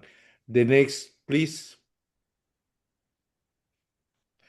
And here also in two different population, as is the Colombian population and the Jamaica population, we have also reported how is the health system and the health reported medication adherence in patients with hypertension. It is new results also with another area in the Caribbean area, in a country that have some different culture and different ethnic structure in this country. We are looking if really the implementation of the result of Hope4 have an impact in improve the control of cardiovascular risk factor, particular hypertension. The next one. And yet for to end, it is interesting that also the strategy of Hope4 have an implementation in developed countries as Spain. It is an interesting model of implementation of the result of Hope4 using two countries of medium and low income as Colombia and Dominican Republic, and use another country, another Latin American country as control, Chile and Spain. And we received the financial support of this institution, the CITED, to implement this. At the moment, we have the next one, published how was all the model based in the community for the management and follow-up of non-physician health workers to improve awareness, treatment, and control of hypertension. So we are so happy that the results of Hope4 of this project that was supported for 3 years for the Global Alliance of Chronic Diseases finally is impact not only in the countries, low and medium income countries, but also have an impact in the same area as Canada or United States, and now also in the another side of the ocean that is in Spain. So we would like to say thank you for all the support that we have received, and really we hope to continue with this to finally reach that we pretend that is improve the control of the cardiovascular risk factor and impact in decrease the morbidity and the mortality in our countries, and to also to increase the confidence in the high-income countries with the work that we develop in low and medium-income countries. Thank you so much. Thank you so much, Patricio and Jose. That's an amazing project, really quite groundbreaking, with its start in comparison in two cultures, countries, continents, as you suggested, and now actually breaking out, rippling out, cascading out to multiple different, both high income and lower income countries. It's really fantastic to hear that. Now, I know we've eaten into much of our question time, but I thought it was really good to allow both of the speakers to do their entire presentation. Thank you so much. I do see that already we have a couple of questions for the presenters, and I would ask you if you can maybe to be brief in response, but I think it'd be just nice to have a couple of these questions reiterated. So from Professor Monica Perricini, she asks of the Hope 4 team, was the non-physician curriculum based on a competency framework study, for example? It was from a yeah, so it was tested. It was tested. All the non-physician health workers were tested previous to the training and after the training. So that was the first step when the non-physician health workers have to succeed with a test, a post-test training, and after that they were let's say awarded with a certificate that they were trained. That certification reassures us that that was the correct curriculum. That curriculum that was published, we have a publication of the development of the curriculum, was the one that was translated to the WHO.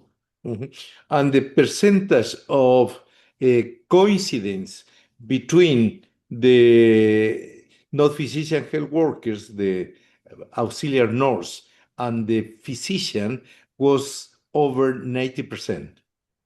The coincidence. It is already published, and the algorithm that we implement in the training of the physician, non-physician health workers. Thank you both for responding to what is just one question. There are actually a few other questions from Professor Perricini, but please, maybe you could answer in the chat, or Professor Perricini, you could maybe email directly after this particular workshop.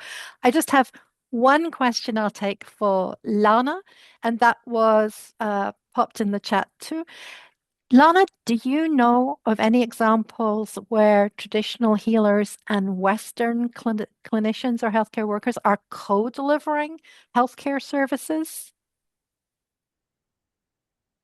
Yes, so there are examples. In some ways, there's more awareness on the part of both our kind of willing participants. There's also cases where there's patients who are using both Western and traditional, but don't feel comfortable telling their Western healthcare provider. So you kind of get a spectrum. Within the work that we're doing, we're just in the final stages of developing some indicators to more tell the wholesome story of the breadth of what's happening in the program. And Wasakijik and Nondawegamig doesn't offer cancer-specific services. But for example, they do have a pretty fulsome diabetes management program. So in there, it's a little bit more easy to see. And those clinicians, health professionals work within an Indigenous health center anyway. So there's more of an openness to working together, cross referrals. But yeah, there's referrals that can happen both ways, as well as widening the team to refer to other traditional healers. So healers with specialized services that are separate from each other, also working together to support a patient. That's great. Thanks so much, Lana. I'm sorry to have to bring this particular discussion session to a close. I really do encourage the Patricio and Jose in Colombia and Lana to remain in the workshop room, because actually there may be questions that flow and you can contribute to the panel discussion that's going to be up and coming very soon. I want to share with you this particular cartoon. I think while the spirit of reciprocal innovation sounds very harmonious, the practice isn't always as smooth, and there are barriers that can make the exchange feel more like pushing a square wheel uphill, and facilitators that can turn that square into a round wheel, making progress possible. And I like this cartoon because it says so much so quickly. On the left, we have someone rolling a round wheel, an innovation that can make life easier. And on the right, we have two people who are struggling with a heavy load saying, no, thanks, we can do it. And this cartoon captures something that we often see in global health. Even when good ideas exist, there is a judgment or assumption about where they're coming from. And that interferes with thinking about whether they will actually be useful. It's a simple image, but it asks a big question. What makes it easier or harder for innovations to travel in all directions? It could be visibility, funding, communication, trust, power dynamics, regulations, contextual fit, time and capacity. They can all help or hinder. For example, strong communication can build that trust and accelerate adoption, but poor communication can then derail even the best ideas. So with this in mind, I have one last question on Menti, and this is assuming my internet. Let's try again with a different approach.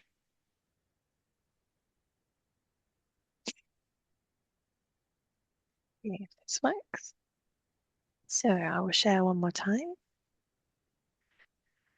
So this is a question to you about the biggest facilitator to recognizing and adapting. My apologies. So the biggest facilitator to recognizing and adopting useful health innovations from unexpected places in your experience. Is it about high visibility? Is it about adequate and sustained funding? Is it about clear and inclusive language and communication?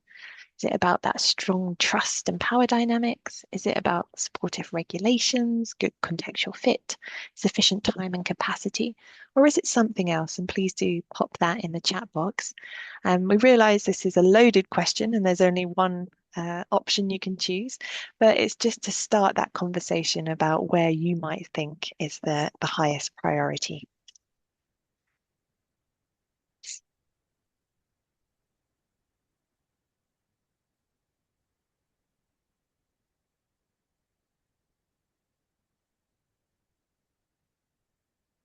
Great, so we're seeing a little bit around contextual fit, strong trust and power dynamics there.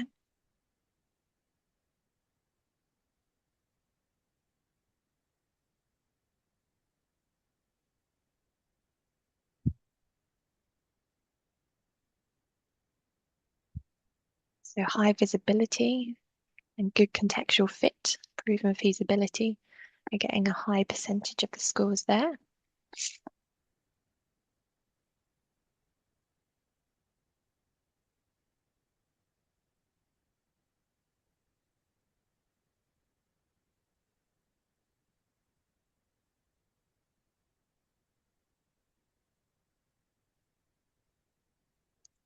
So if you can, please do vote on this and we'll see how we go. But at the moment, we're looking at high visibility being one of the biggest facilitators, but also that good contextual fit as well with funding, communication, and strong trust and balanced power dynamics also being influential.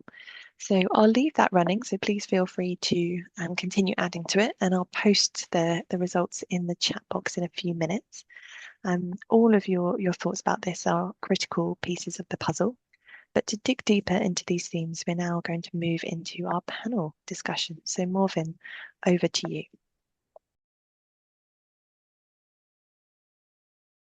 Great. Thanks so much, Izzy. And I'm delighted to have three very strong and quite different panel members today. Perhaps we have a slide of who these are, but let me introduce them in turn. We have Gary Aslan from the Essence Group on Health Research at the WHO. We have Kenneth Yakubu from the George Institute for Global Health in Australia. And we have Davina Nand from the Ministry of Health in Fiji. Welcome all. And just to get the ball rolling, in a conversation about the practical steps that might make reciprocal innovation the new norm. A question I might ask from you each, and if you just take a very brief moment to reflect on, do you have an instance that you can share where you might have witnessed the two-way street in action, where the traditional flow of information was, let's say, reversed, or there really was true reciprocal innovation, where the expert giver of knowledge became the recipient? Let me start with Gary. Okay, so Morvin, can I ask you to make it more clear in terms of what is it for? Like, what do you want to that we come across here? I think it would be really helpful to have whether you have seen an instance of that reciprocity in action. Okay. I mean, because we heard some examples, so I'm hoping that we go into those more structural issues of what can be done. So I mean, obviously, examples.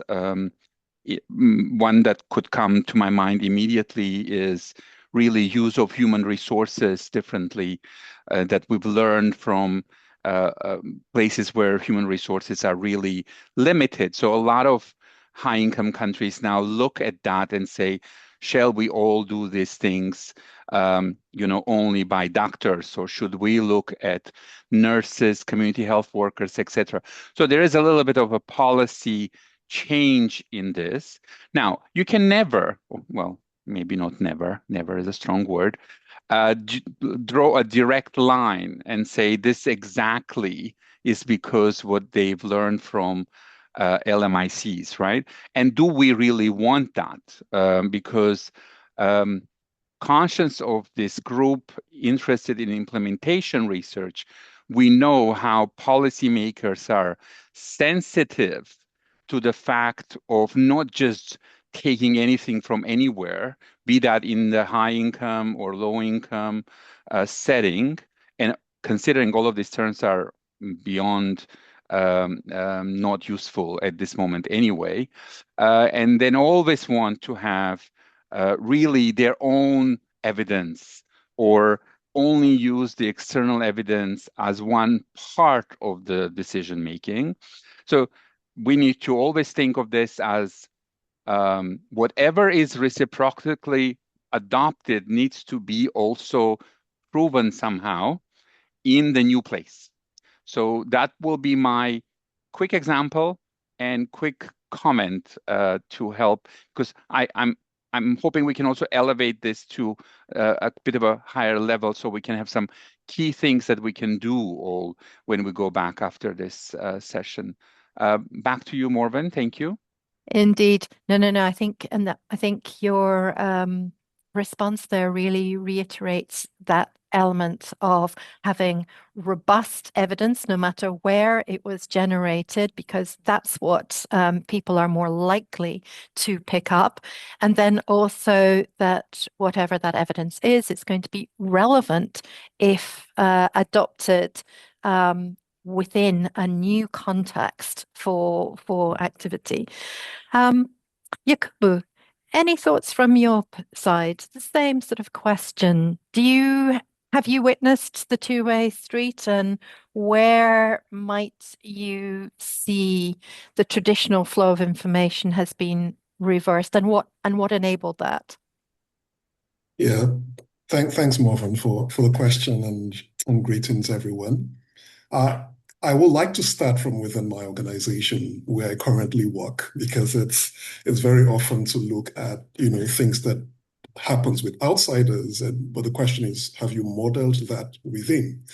So I work for a global medical research institution. I just arrived from Nigeria. I trained as a family medicine specialist. And the narrative I had for myself was that I was considered a student, having just come to start my PhD.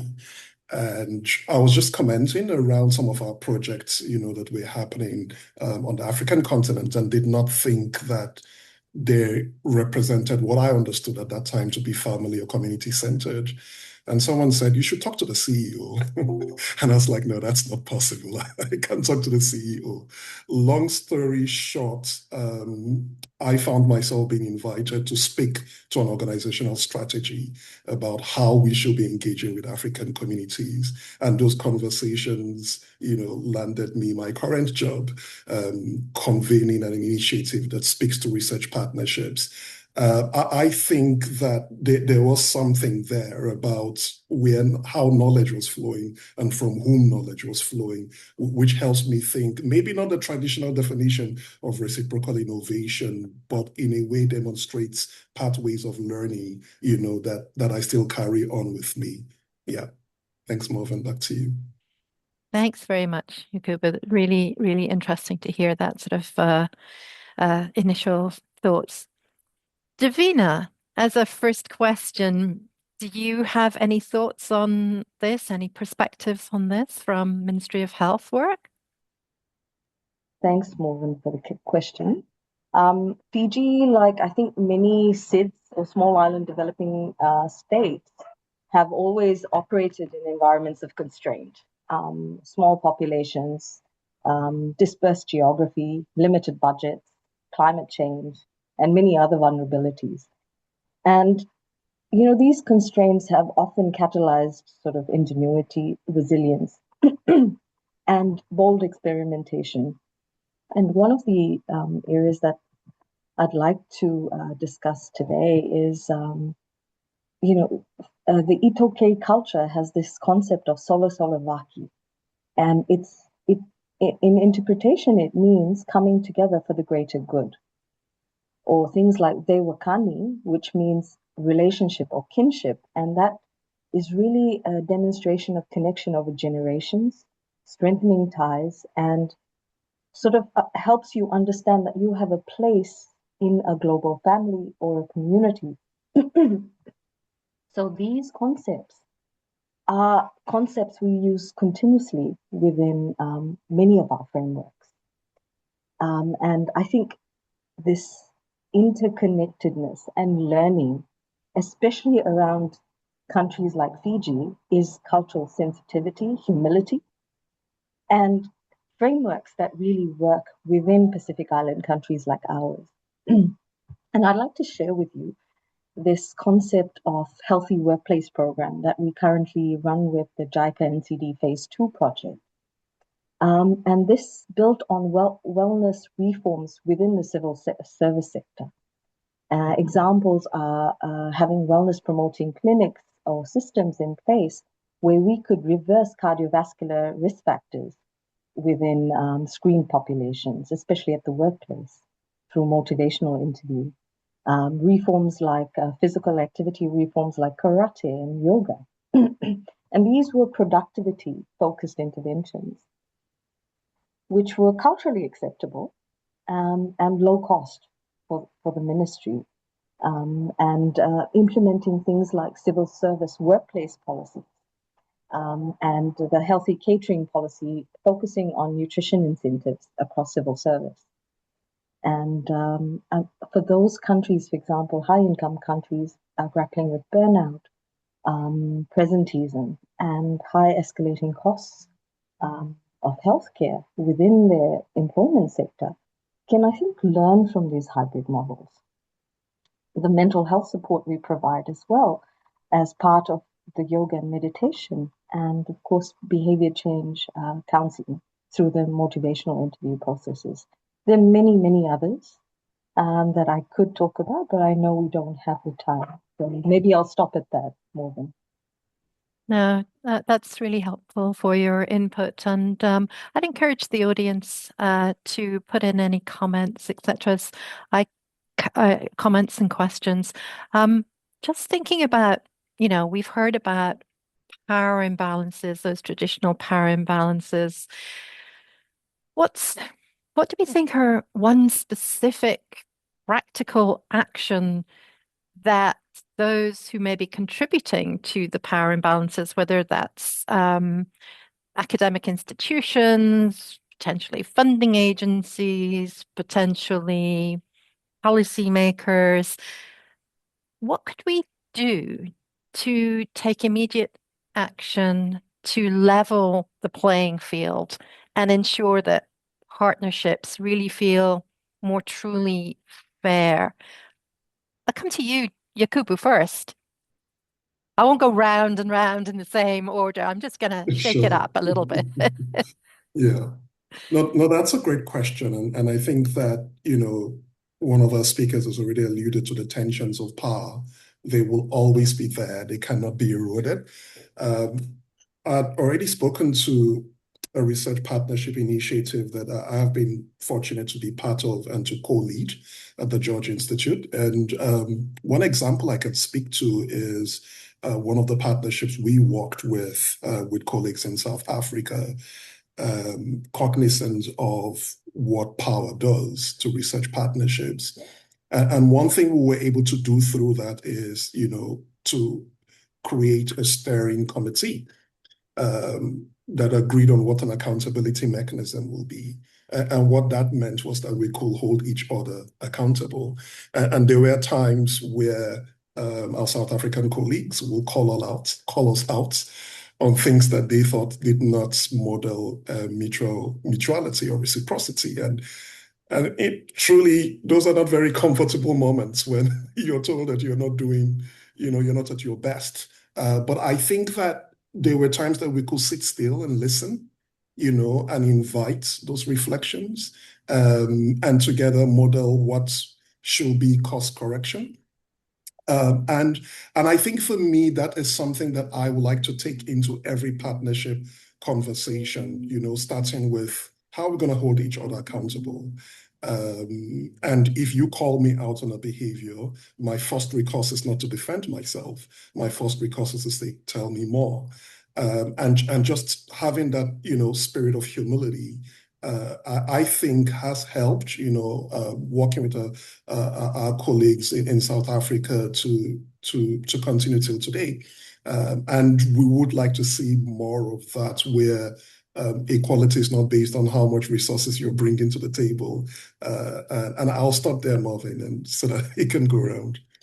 That's great, Yakubu. Yes, definitely the sort of relationship, trust, partnership between maybe academic institutions themselves and perhaps having a governance plan in the research undertaken, but also then widening that up to all the other stakeholders, etc., in any particular project, I'm sure is pretty key as well. But okay, let me turn to Gary. Gary, any thoughts on a practical action that academic institutions, funding agencies, maybe you want to speak to that dynamic, could take more or less immediately to help level the playing field and ensure partnerships feel more fair, more truly fair? Yeah, so this really is not only about this, but it's also how the funding agencies sort of come up with their policies and eligibility and who can apply and who can't apply. It's a little bit more to change the, and many of the agencies are actually thinking of this already. So by no means this is not new. It's really thinking that any of the funding agencies goes beyond their national focus, meaning, and they don't do that because of charity, but they do this to ensure that researchers from their own countries can do research in other countries and the other way around. And then the teams need to be really multidisciplinary and test things in different locations and different sites and look more at that kind of incentives. But academic institutions in high-income countries do not see global health as a source of domestic knowledge. I think this has not happened. It's seen as, oh, I do global health and you do domestic health. So that needs to change.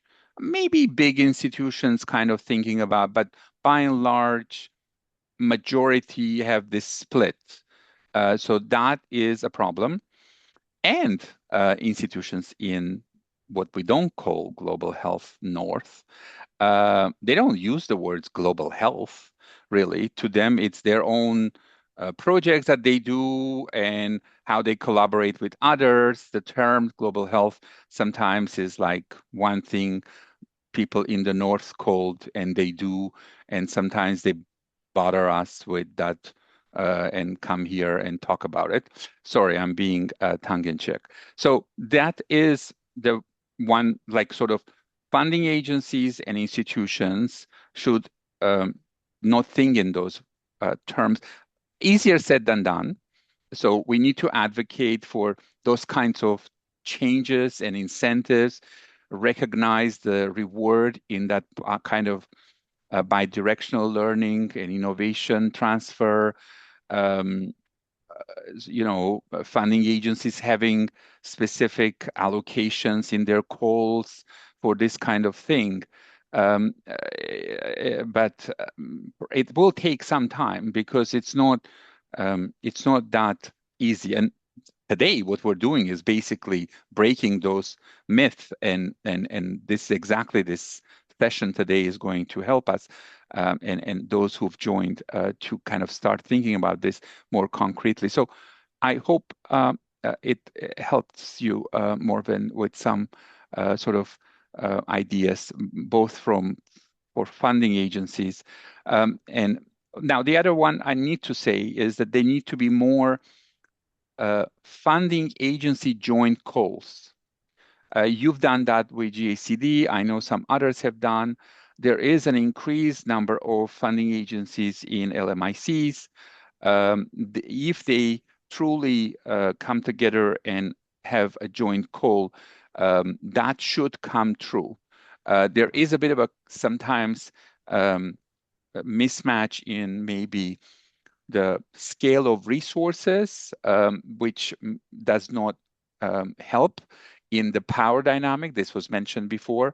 But at the level of funding agencies, this should not be as acute as at the end of activities where more and more people are involved and different layers in institutions are involved, and it's more prone to kind of a power mismatch. So if funding agencies really jointly do things, this should be sort of one kind of way to make this normal and not something special.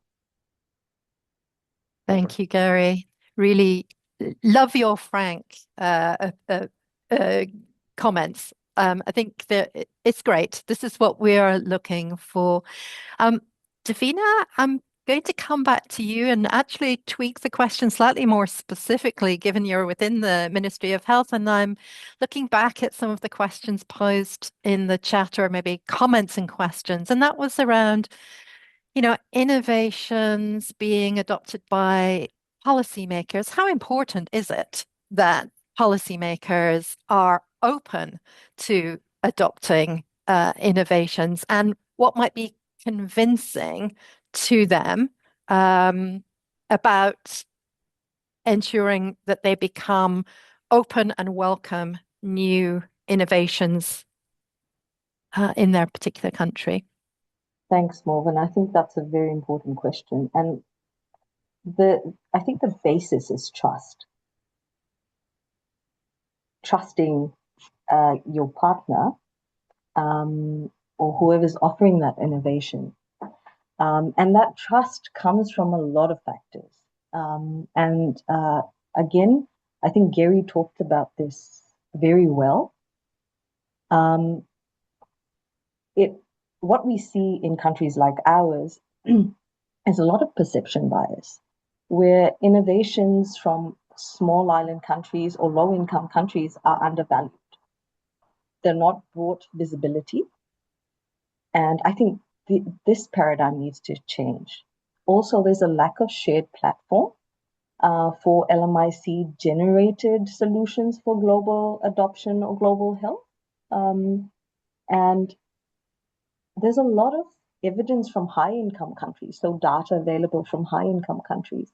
But LMIC data often gets unpublished, or when it's published, it's not published by people from LMIC.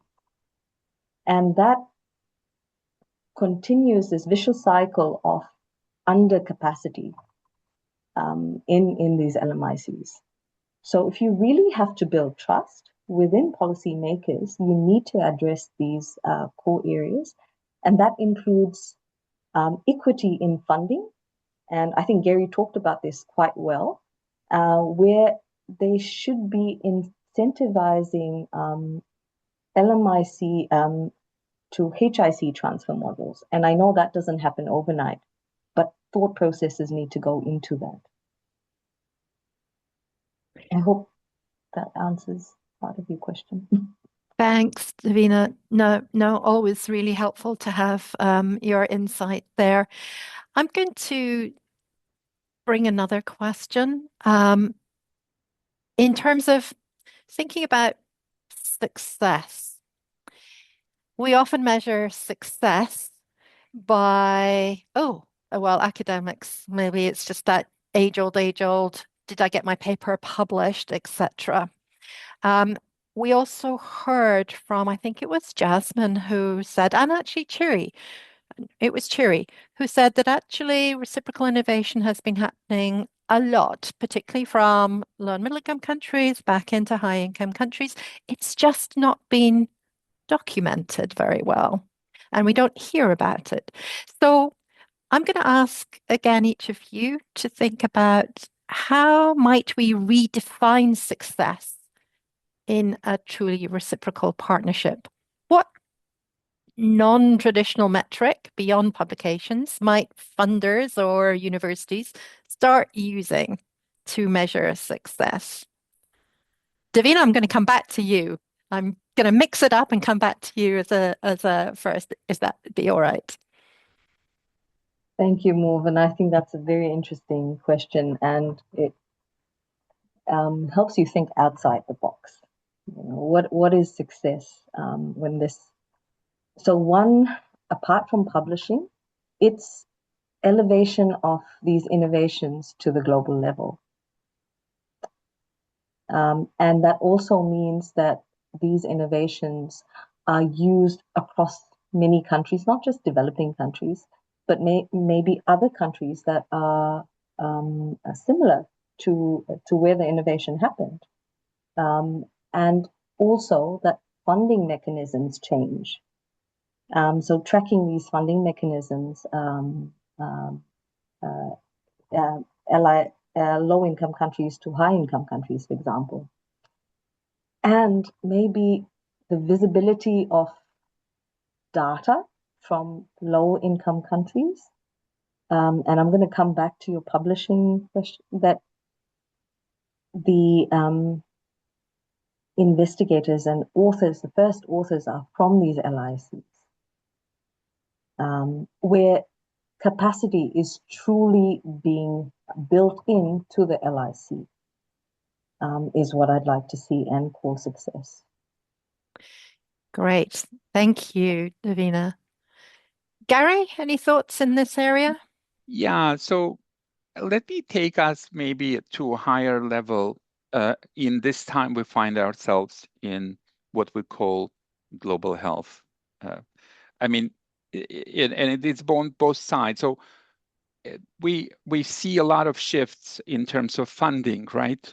But it's not only funding in global health, it's also funding in health in high-income countries. A country that I know best, former prime minister visited Washington and told the current administration that he can't invest more in defense because he has to spend money on health.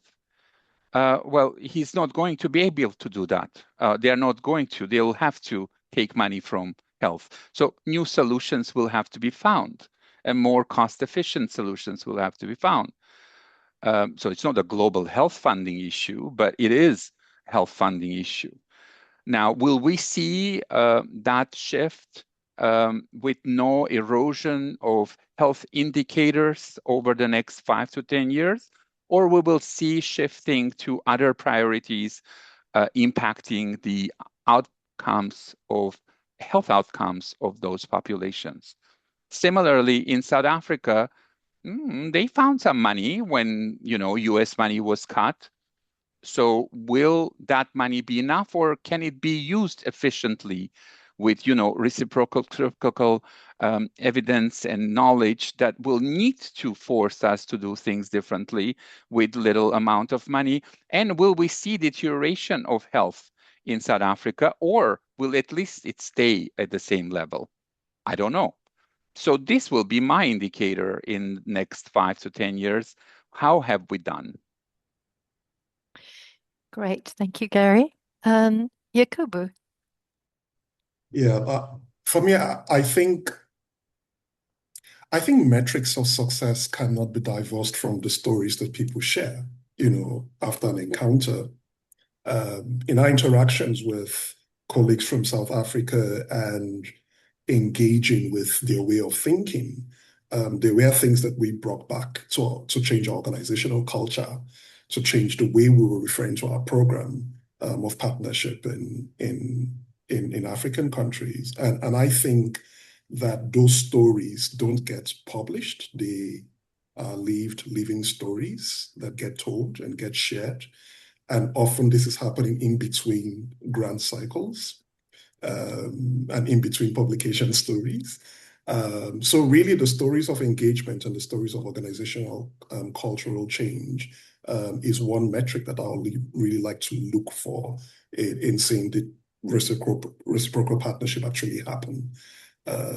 And the second thing really will be in the way the least visible and the least powerful person say they have been treated. So we live in a country where we've had a unique history with First Nations people. And for me, a metric of how we're doing is going back to listen to see, do they say we're treating them well? And that for me, it's a metric of saying how good is this partnership? Really, really useful insights there, Yakubu. Okay, see that the clock is ticking. My clock goes tick-tock, it has to be said, so that's where I'm getting your words wrapped up. I would like to really draw the panel discussion to a bit of a close at this point, but I have one last question for you. And I think you've been a bit primed, so hopefully you have been a bit primed on this. So the idea is to imagine it's 5 years in the future, and an implementation researcher who truly does embrace reciprocal innovation. What 3 words best describe how they spend their time? And I'm going to come back to you, Yakubu, as an academic in the first instance. What 3 words to describe a truly engaged researcher involved in reciprocal innovation? Yeah, I can speak to 2. One will be shared identity, that your ability to speak to a shared identity really is something that tells me that you're going to go on this journey of reciprocal partnership. And if I add another one is dignity, that you recognize my dignity as a knower, irrespective of where I am, it's something that also signals to me that the reciprocal partnership will gain momentum. Wonderful. Your knower, your knowledge holder can be anyone, anywhere. Excellent. Davina, 3 words from you. Equitable, I guess, culturally grounded, and collaborative. Fantastic. Thank you. I'm busy noting those words down. Thank you so much. And Gary. So it's hard to go third. Obviously, collaborative, adaptive, maybe that wasn't mentioned, and of course, equitable in terms of prioritizing fairness and inclusivity. So that has to be part and parcel of that researcher's work. Great. Really, really insightful perspectives from all 3 of you. I really want to say thank you so much. But as panelists today, we are delighted to have a range of viewpoints which are really going to consider some of the practical steps that might make reciprocal innovation become almost the new norm. And to help in this discussion, to help prompt this discussion, I'm delighted to introduce my 4 panel members today. And I'll give a very brief introduction. I see the slide has gone up, so I can be brief. So we have Dr. Peter Kilmarks, who is the acting director of the Fogarty International Center at US NIH, perhaps representing here a funding organization. We have Ramya Kancharla, working with the WHO and helping build partnerships through the General Coordinating Mechanism on NCDs. We have Jhumka Gupta, professor in the Department of Global and Community Health within the College of Public Health at the George Mason University in the US, whose research interests include mental and reproductive health implications of gender-based violence. And we have Professor Meena Davidnam, who is based in the Department of Women and Children's Health in the International Child Health and Nutrition Group at Uppsala University in Sweden. And she was a lead investigator on the GACD Smart 2D project, looking at community strategies to support self-management in prevention and control of type 2 diabetes. So welcome all.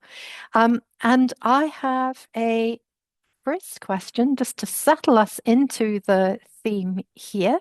I hope it's not too out of the box, but I'm going to ask if each of you might be able to share an instance where you've witnessed or participated in the two-way street, an action where the traditional flow of information was perhaps, let's say it, reversed, and where the usual expert giver of knowledge became the recipient. And maybe I shall go to Meena. Meena, would you be able to pick up on that question? Well, I guess I was not really prepared to be the first one to go on this, but I will try. I'm not completely sure. I'm definitely, I will say, as a participant in an innovation, a reciprocal innovation. So, and I'm not really sure I can think of a single most inspiring moment. Rather, I would say it's more like dragged out realization that reciprocity needs a really long incubation period, many trials and mistrials, if I can call it that. I mean, in our case, it was looking at peer support as an intervention for self-management for type 2 diabetes, going from countries where community outreach is so established, like Uganda and South Africa, to trying to do the same within Sweden. But what we realized is we had to kind of deconstruct and co-create in order to make sure that the intervention actually worked in the new setting.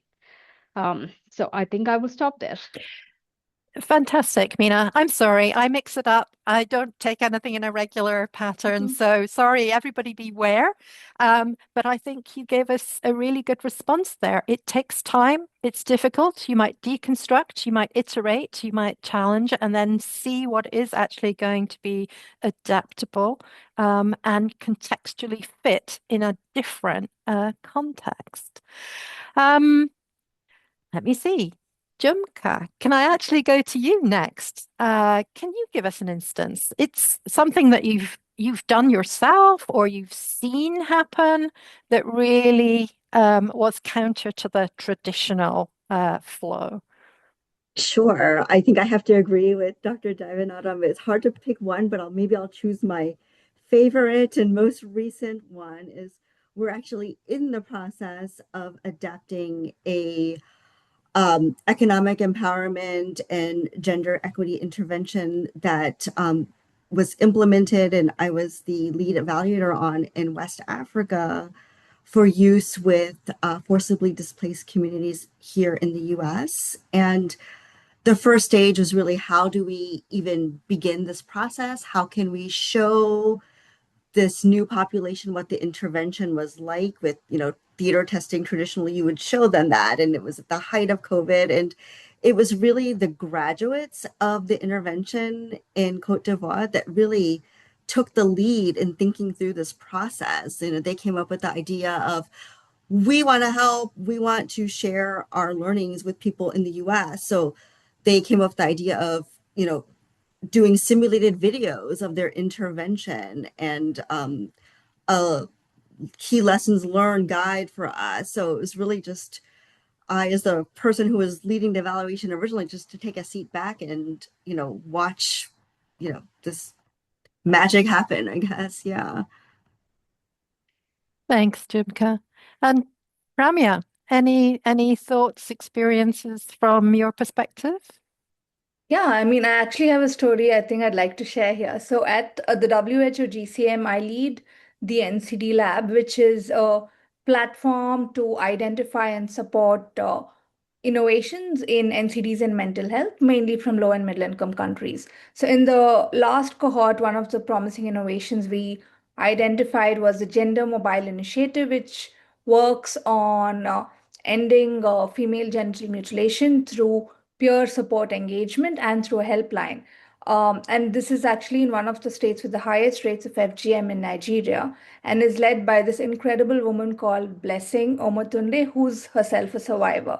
So after we launched the promising innovations, we had the webinar, and then I connected Blessing to Christina Polito, who's a WHO colleague who was then leading the development of guidelines on FGM prevention and clinical management. So she is a scientist who's leading this. So I went into this call thinking that Christina is going to actually be able to provide technical guidance, review support on content, and so on to Blessing. But just a few minutes into the conversation, I think it just flipped, and it was Blessing who was really providing on-ground context, who was sharing experience as both a survivor, but also someone who's really engaging with the communities on the ground.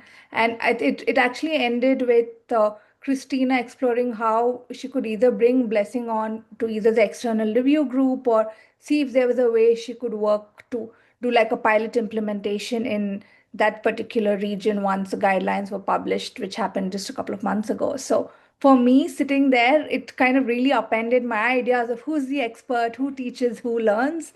So it's quite a inspiring moment for me. Excellent. Thanks, Ramya, for that perspective. And finally, Peter, yes, put you in the hot seat. Do you have a particular instance? It's finding very difficult, I think, for people to have particular instances, but maybe there's something that made you really recognize this two-way street interaction. Well, thank you, Marvin, for letting me go last and giving me a little more time to reflect. I guess I could give a personal experience going back 2 decades ago. I was the CDC country director in Botswana when the PEPFAR program started, and very high prevalence of HIV, need to do a lot of HIV testing. And so some of the models that we put in place in terms of task shifting and not having to have a laboratory certified laboratorian doing the testing, but that the nurses and others could do the rapid testing. And then with some of the especially the pre-test counseling, having that be more targeted and streamlined.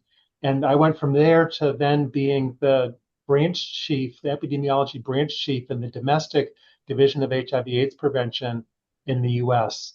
And similar sort of challenges of really wanting to scale up HIV testing. We were really expanding this was the era of treatment as prevention and more of a focus of diagnosis and getting people onto treatment. And so just in my own, personal, professional career, having those lessons learned from Botswana and bringing those back to the US, I think was my personal example. And then more recently, and thanks for the earlier shout out to that BMJ Global Health special edition. Just one of the examples that's in there is about restoring mental health after COVID-19 through the community-based psychosocial services. That this was based on randomized controlled trials in Kenya and Pakistan, Nepal, Colombia, and other settings, and then based on the lessons learned there, those problem management plus interventions were adapted and are being implemented in the US and in New York City and elsewhere. So that's more as a funder and not my own personal experience. But I think all perspectives are really helpful in this discussion. Let me just check my chat. I don't see many messages or questions yet. Please do think about questions you'd like to ask from our panel. I don't think they're too intimidating. They are very approachable. We can ask questions. So I'm going to, pick up on another theme. I think there may be some deep-rooted beliefs or attitudes that might stop us from truly valuing and learning from partners everywhere. Have you come across those, and how might we smash those sort of biases about where the learning should start and where it should finish? I'm going to mix it up again. Ramya, do you feel you can take this on as a first?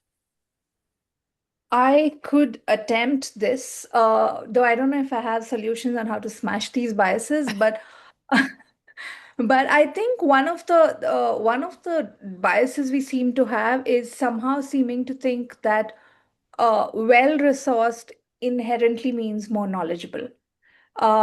We seem to somehow think that someone with better systems, more resources, maybe even better impact is somehow just more knowledgeable than somebody who's on the ground, who's actually dealing with more complexity and tighter resources. And I think that's such an inherent bias that we just don't seem to somehow acknowledge that somebody who's on the ground might actually understand the solution so much better.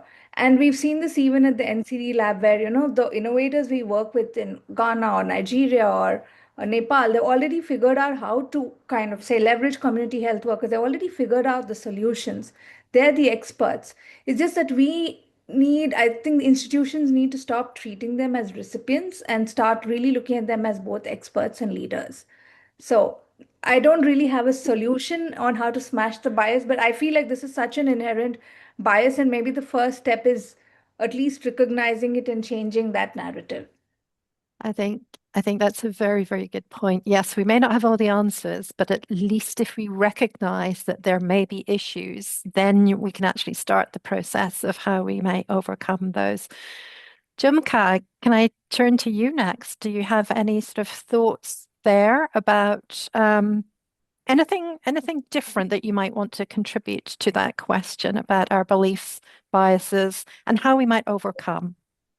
Yeah, sure. I think it's in a similar vein. I think in my area of work, especially on health impacts of violence against women and girls, I think in the US, I think there's a lot of thinking that it's, the exceptionalism, that this is just a problem over there that we can fix.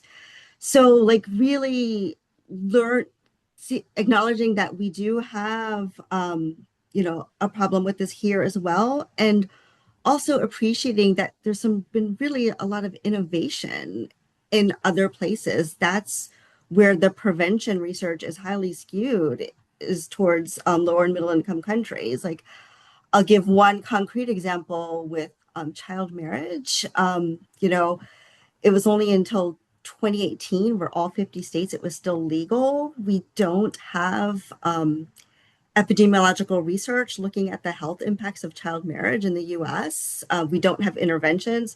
But if you look at India or South Asia or Africa, there's so much innovation happening. And so there's just a real opportunity to learn. So in terms of smashing the bias, I'm still trying to figure it out, but I will say that when I present my work or data on violence, I make sure that I present data from all regions so that the mindset is not, oh, it's only a problem happening in the global south, but it's 1 in 3 globally, 1 in 4 in the US. Great. Thanks so much for that input. Peter, I'm going to bring in you next, and I'll give Mina the most time this time. Let me work it in a fair way. Any thoughts on smashing biases, overturning very rooted beliefs? You can give it from a funder perspective or from any perspective. Well, I think I'll go back to a scoping review that NIH did several years ago, just looking at this area and seeing the real need for just more fundamental research on defining what is reciprocal innovation, how does it actually work, having some, Marvin, you shared some nice definitions in Izzy, but really standardizing those so there's a common understanding. And I think along with that, broadening the definition of an intervention, that it's not just necessarily some patented pill or device, but the delivery systems, the communications more broadly are areas where we can learn from others. And I think there's a recognition in the US, we have the Make America Healthy Again initiative, and really the foundation of that is recognizing that despite how much money we're spending on healthcare in the US, that our peer countries and even many low and middle income countries have better health outcomes in terms of their infant mortality and longevity with really much more modest investment. So I think there's that recognition more broadly around the healthcare delivery systems about the lessons that we can learn. And so as funders, and I think for the community more broadly, just to better define the ecosystem and have some common terminology around how the ideas flow, what's considered an intervention, how those can be supported is going to be an important part of this. And I think many of you are probably aware of this new U.S. global health strategy that's called an America First strategy, where there needs to be more explicit benefit to the U.S. in our interactions globally. And then also in the last couple of months, the NIH has said explicitly that we need to articulate a benefit to the U.S. in the kinds of global health funding that we do, which in a way actually really is supportive of the implementation, research, and reciprocal innovation agenda that we now have to articulate. Here's how doing this international research collaboration or conducting this research in another country we have to spell out how is that going to potentially benefit U.S. populations, which I think in many cases, or even most cases, it can. It's just now that's going to be a more explicit part of our funding opportunity announcements and in the funding application. So in a way, it's kind of supportive of the reciprocal innovation process. Thanks, Peter. And I actually really totally agree, because when we look at implementation research, it is all about looking at how you might need to adapt or modify a strategy to ensure that your intervention can be taken up in different contexts. And nothing illustrates that probably better than MENA the Smart 2D project, which actually went into 3 very different countries, very different contexts, all in the same aspect of research. Were there any particular biases or areas that you had to navigate over? You mentioned it was quite a long iterative process, but was there anything particular that helped you, undertake that research, smash the beliefs and biases that, we will know, one area will know better than others how to deploy? Yeah, I'm not really sure I will contribute to how to smash, but I can definitely say that the process that we went through with Smart 2D, we had an intervention that really needed community engagement. And we worked with a team that was really experienced in actually working with peer support interventions in different contexts. So it was not that we didn't either have the experience of doing this or that we didn't know that this was going to be a long process. However, I think it still took us by surprise how spectacularly we actually failed in our initial attempts in actually trying to set up the peer support in Sweden. And it took the post Smart 2D period for us to really figure out, okay, what are the things that we need to kind of go back and dig into? So maybe one of the things that a bias could be that we kind of underestimated how much of effort and time that we actually needed to make the contextual fit. We work a lot with contextual fit, but it still took us by surprise, the amount of the time that we actually needed. And we then had to kind of stratify it in terms of time to kind of go deep into, okay, for example, the diversity of the population, how can that be addressed in the intervention? I think that really took us a lot of time, especially because we work in disadvantaged neighborhoods in Sweden, which are typically, you can call them super diverse by different definitions, which means we're talking about a lot of heterogeneity here. And I think if you talk more generally about the reciprocal innovation, I think it's also recognizing that it is really a two-way street.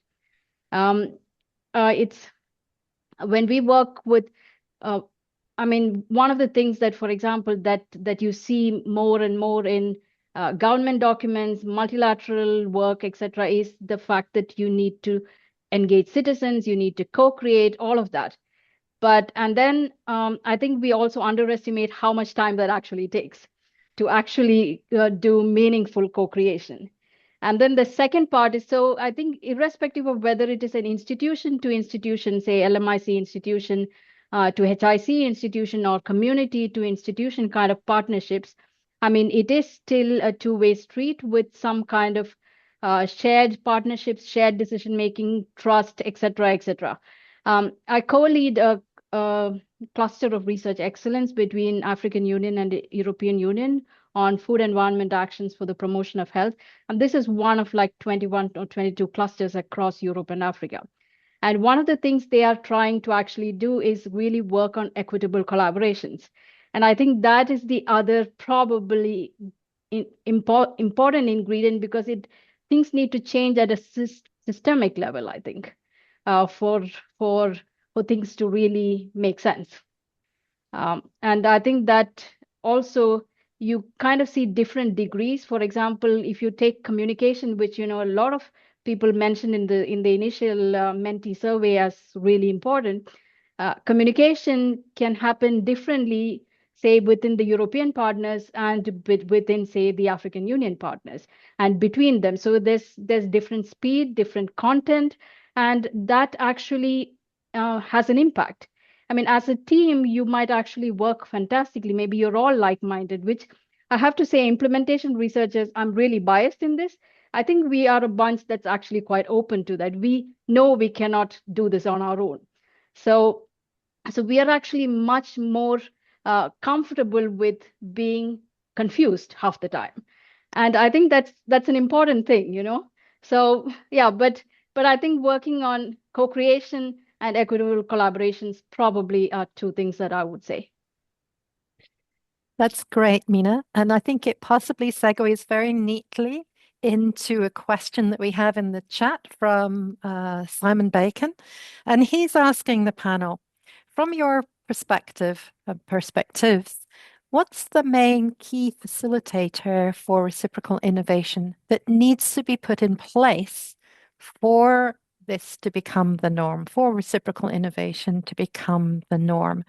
And it could be equitable partnerships. It could be time.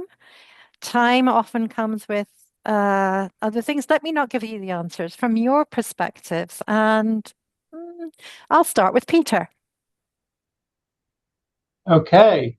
Well, I guess, I would say that in the broad swath of all of the research that NIH supports, there's quite a significant part of it is with international collaboration, and that will continue. Much of that is with high-income countries. A lot of funding from NIH for collaborations with Canada and Western Europe and Australia, but then also, quite a bit, and this is across all of the different NIH institutes and centers. So there's a lot of chronic disease. There's many of the NIH institutes are members of the Global Alliance for Chronic Disease that we at Fogarty help to facilitate. So I think, we have to recognize it's not going to be all research or all global health research. It's a kind of a subset of it. That's going to fall into the reciprocal innovation area, and I think, again, just through this kind of webinar and popularizing, socializing this concept and having people recognize. I mean, I was doing implementation research for years before I knew that was what it was called, and I think through this work, just really emphasizing how it works, what the principles are. With it's not just reverse innovation, it's actually reciprocal, and so having that be more explicit, and that the people in the in the different countries have both read the book and know what they're doing and what the expectations are. So I don't think there's kind of a one weird trick that we can all do that's going to change this, but it's going to be over time in just having more and more people in common understanding around what this is, with those principles of mutual respect, respect for different learning systems, knowledge systems, and those kinds of approaches are going to be what's needed. Thanks, Peter. And to follow this up, I mean, thinking about key facilitators, it could mean potentially you might take it as expand that into key features of reciprocal innovation that really would mean that it becomes the norm. Jumka, any thoughts about key features or key facilitators that really need to be put in place for reciprocal innovation to become the norm? Yes, I'm trying to think of one. Can you hear me? Okay, great. Yeah, I think it's really the time piece in addition to what was said, because I think that's where you can really take the time to really share what works, how things can look in other places. And the more time there is, the more there will be opportunities for equity and trust to really kind of open the mind. And one example I can think of is, I mean, this is with immigrant communities here and looking at mental health outcomes. And, you know, I went in there saying, okay, we're going to use like these standardized measures. And they're like, no, that's not going to work for us. And they were more interested in, you know, measures of healing and trust and solidarity. And, you know, I'm thinking, how do I measure that? But, you know, just really kind of listening and opening the mind to follow and learn. Yeah, no, thanks for that. I mean, I think it's really useful inputs in terms of it's time, but it's time for the partnership building, for the trust building, for the recognition of the feasibility of activities and the relevance of activities in different and to different contexts. I think all really important elements.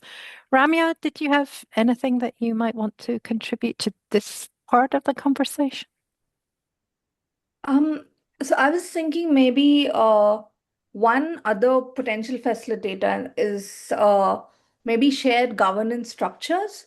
So if we move beyond advisory roles and consultation roles and actually create genuine shared decision-making structures, so that community leaders, local innovators from LMICs, people with lived experience, they're sitting at the same table as funders, researchers, policymakers in an ideal world, right? So they're all jointly deciding what gets prioritized, what gets funded, what gets scaled. I think in that scenario, you're moving towards a situation where reciprocity becomes the default rather than another maybe checkbox or just another thing to do. And I think that's one way of potentially facilitating reciprocity. Great, thank you. I'm going to wrap things up at the moment, but I'm going to ask a final question to each of the panelists. And that question is, maybe it's a question or reflection. In the same vein, perhaps, imagine it's 5 years in the future, and you know an implementation researcher who's truly embraced reciprocal innovation. What 3 words would best describe how they spend their time?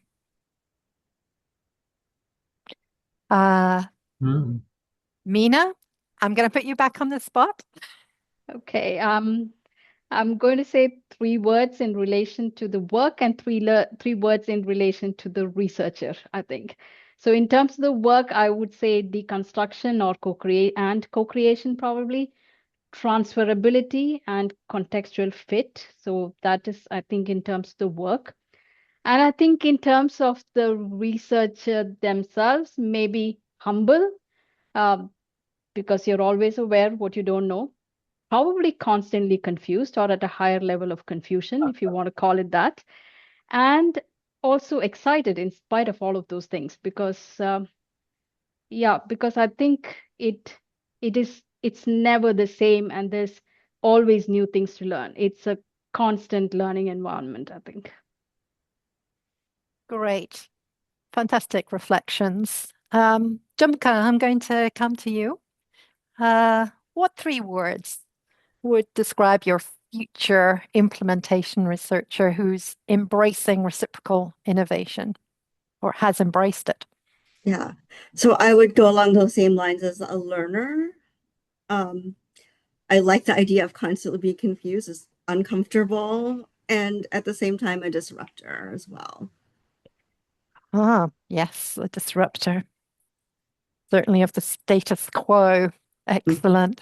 Peter, any thoughts from you? Your 3 words? Yes. I guess one would be transdisciplinary. If I can count that as one word, and really bring together not just across different scientific disciplines, but also the different communities of the implementers, the actual community for whom the intervention is being offered, together with the government officials, the payers. So transdisciplinary and reaching across all those different communities. Another, I would hope that they would be inspirational and people would want to work with them and follow in their footsteps. And we certainly have people already that fit that mold, but I trust we will 5 years from now also. And then one would hope that this person is a mentor and capacity builder, that they're really bringing along others, that they're inspiring in their transdisciplinary approach. It's a great thought. Absolutely. Ramya. Hate to go last after all of these great answers. This is the worst question because all the words have been used up. But no, they haven't. I'm sure you can think of something else. I think, at the risk of being a little repetitive, I think I'd go with listening, learning, adapting. That's it. I think if you're truly doing these three things, then reciprocity stops becoming a framework and just becomes what you're doing as part of your work. Thank you, Ramya. And I'm going to call time on our panel discussion, but I just wanted to give a huge thank you to all four of you for spending some time in this session and sharing your perspectives and thoughts. I think they've been truly insightful. And I know it's never easy because you never know what questions are going to be thrown at you and who's going to go in what order. It's not easy, but you did a brilliant job. Thank you so much. Both to the panelists, and let's not forget that we also had some wonderful presentations earlier in this session. So thank you so much also to Chiri, to Jasmine, to Kaustubh, and to Tessa. I think Tessa has already had to go, but we can all say thank you so much anyway. Let's think about potentially the key messages that we might take away from this particular event. And I think we've kind of already half prepared a number of the anticipated messages, but I really like the conversation around that, we should begin to break down those concepts of global health and domestic health, as in they're two different things.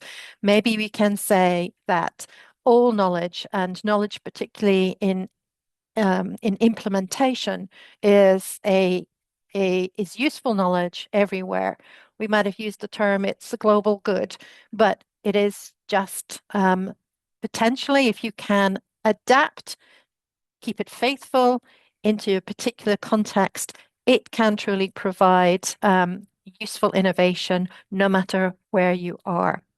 I think we do have a slide that captures a few comments that reciprocal innovation, it seems like it's a really powerful way to think about and conduct implementation research, probably not only for non-communicable diseases, but beyond. It's a commitment to equitable partnership and mutual learning, and perhaps more sustainable, and I'm going to use the term global health outcomes that benefit all nations. So it's more a global good than a specific that's only for the benefit of low and middle income countries. And we might all take away the thoughts about how we can embed reciprocal innovation principles in our research, in doing the research, in funding the research, or practicing and implementing that research. Thank you so much to all of you for participating in this workshop.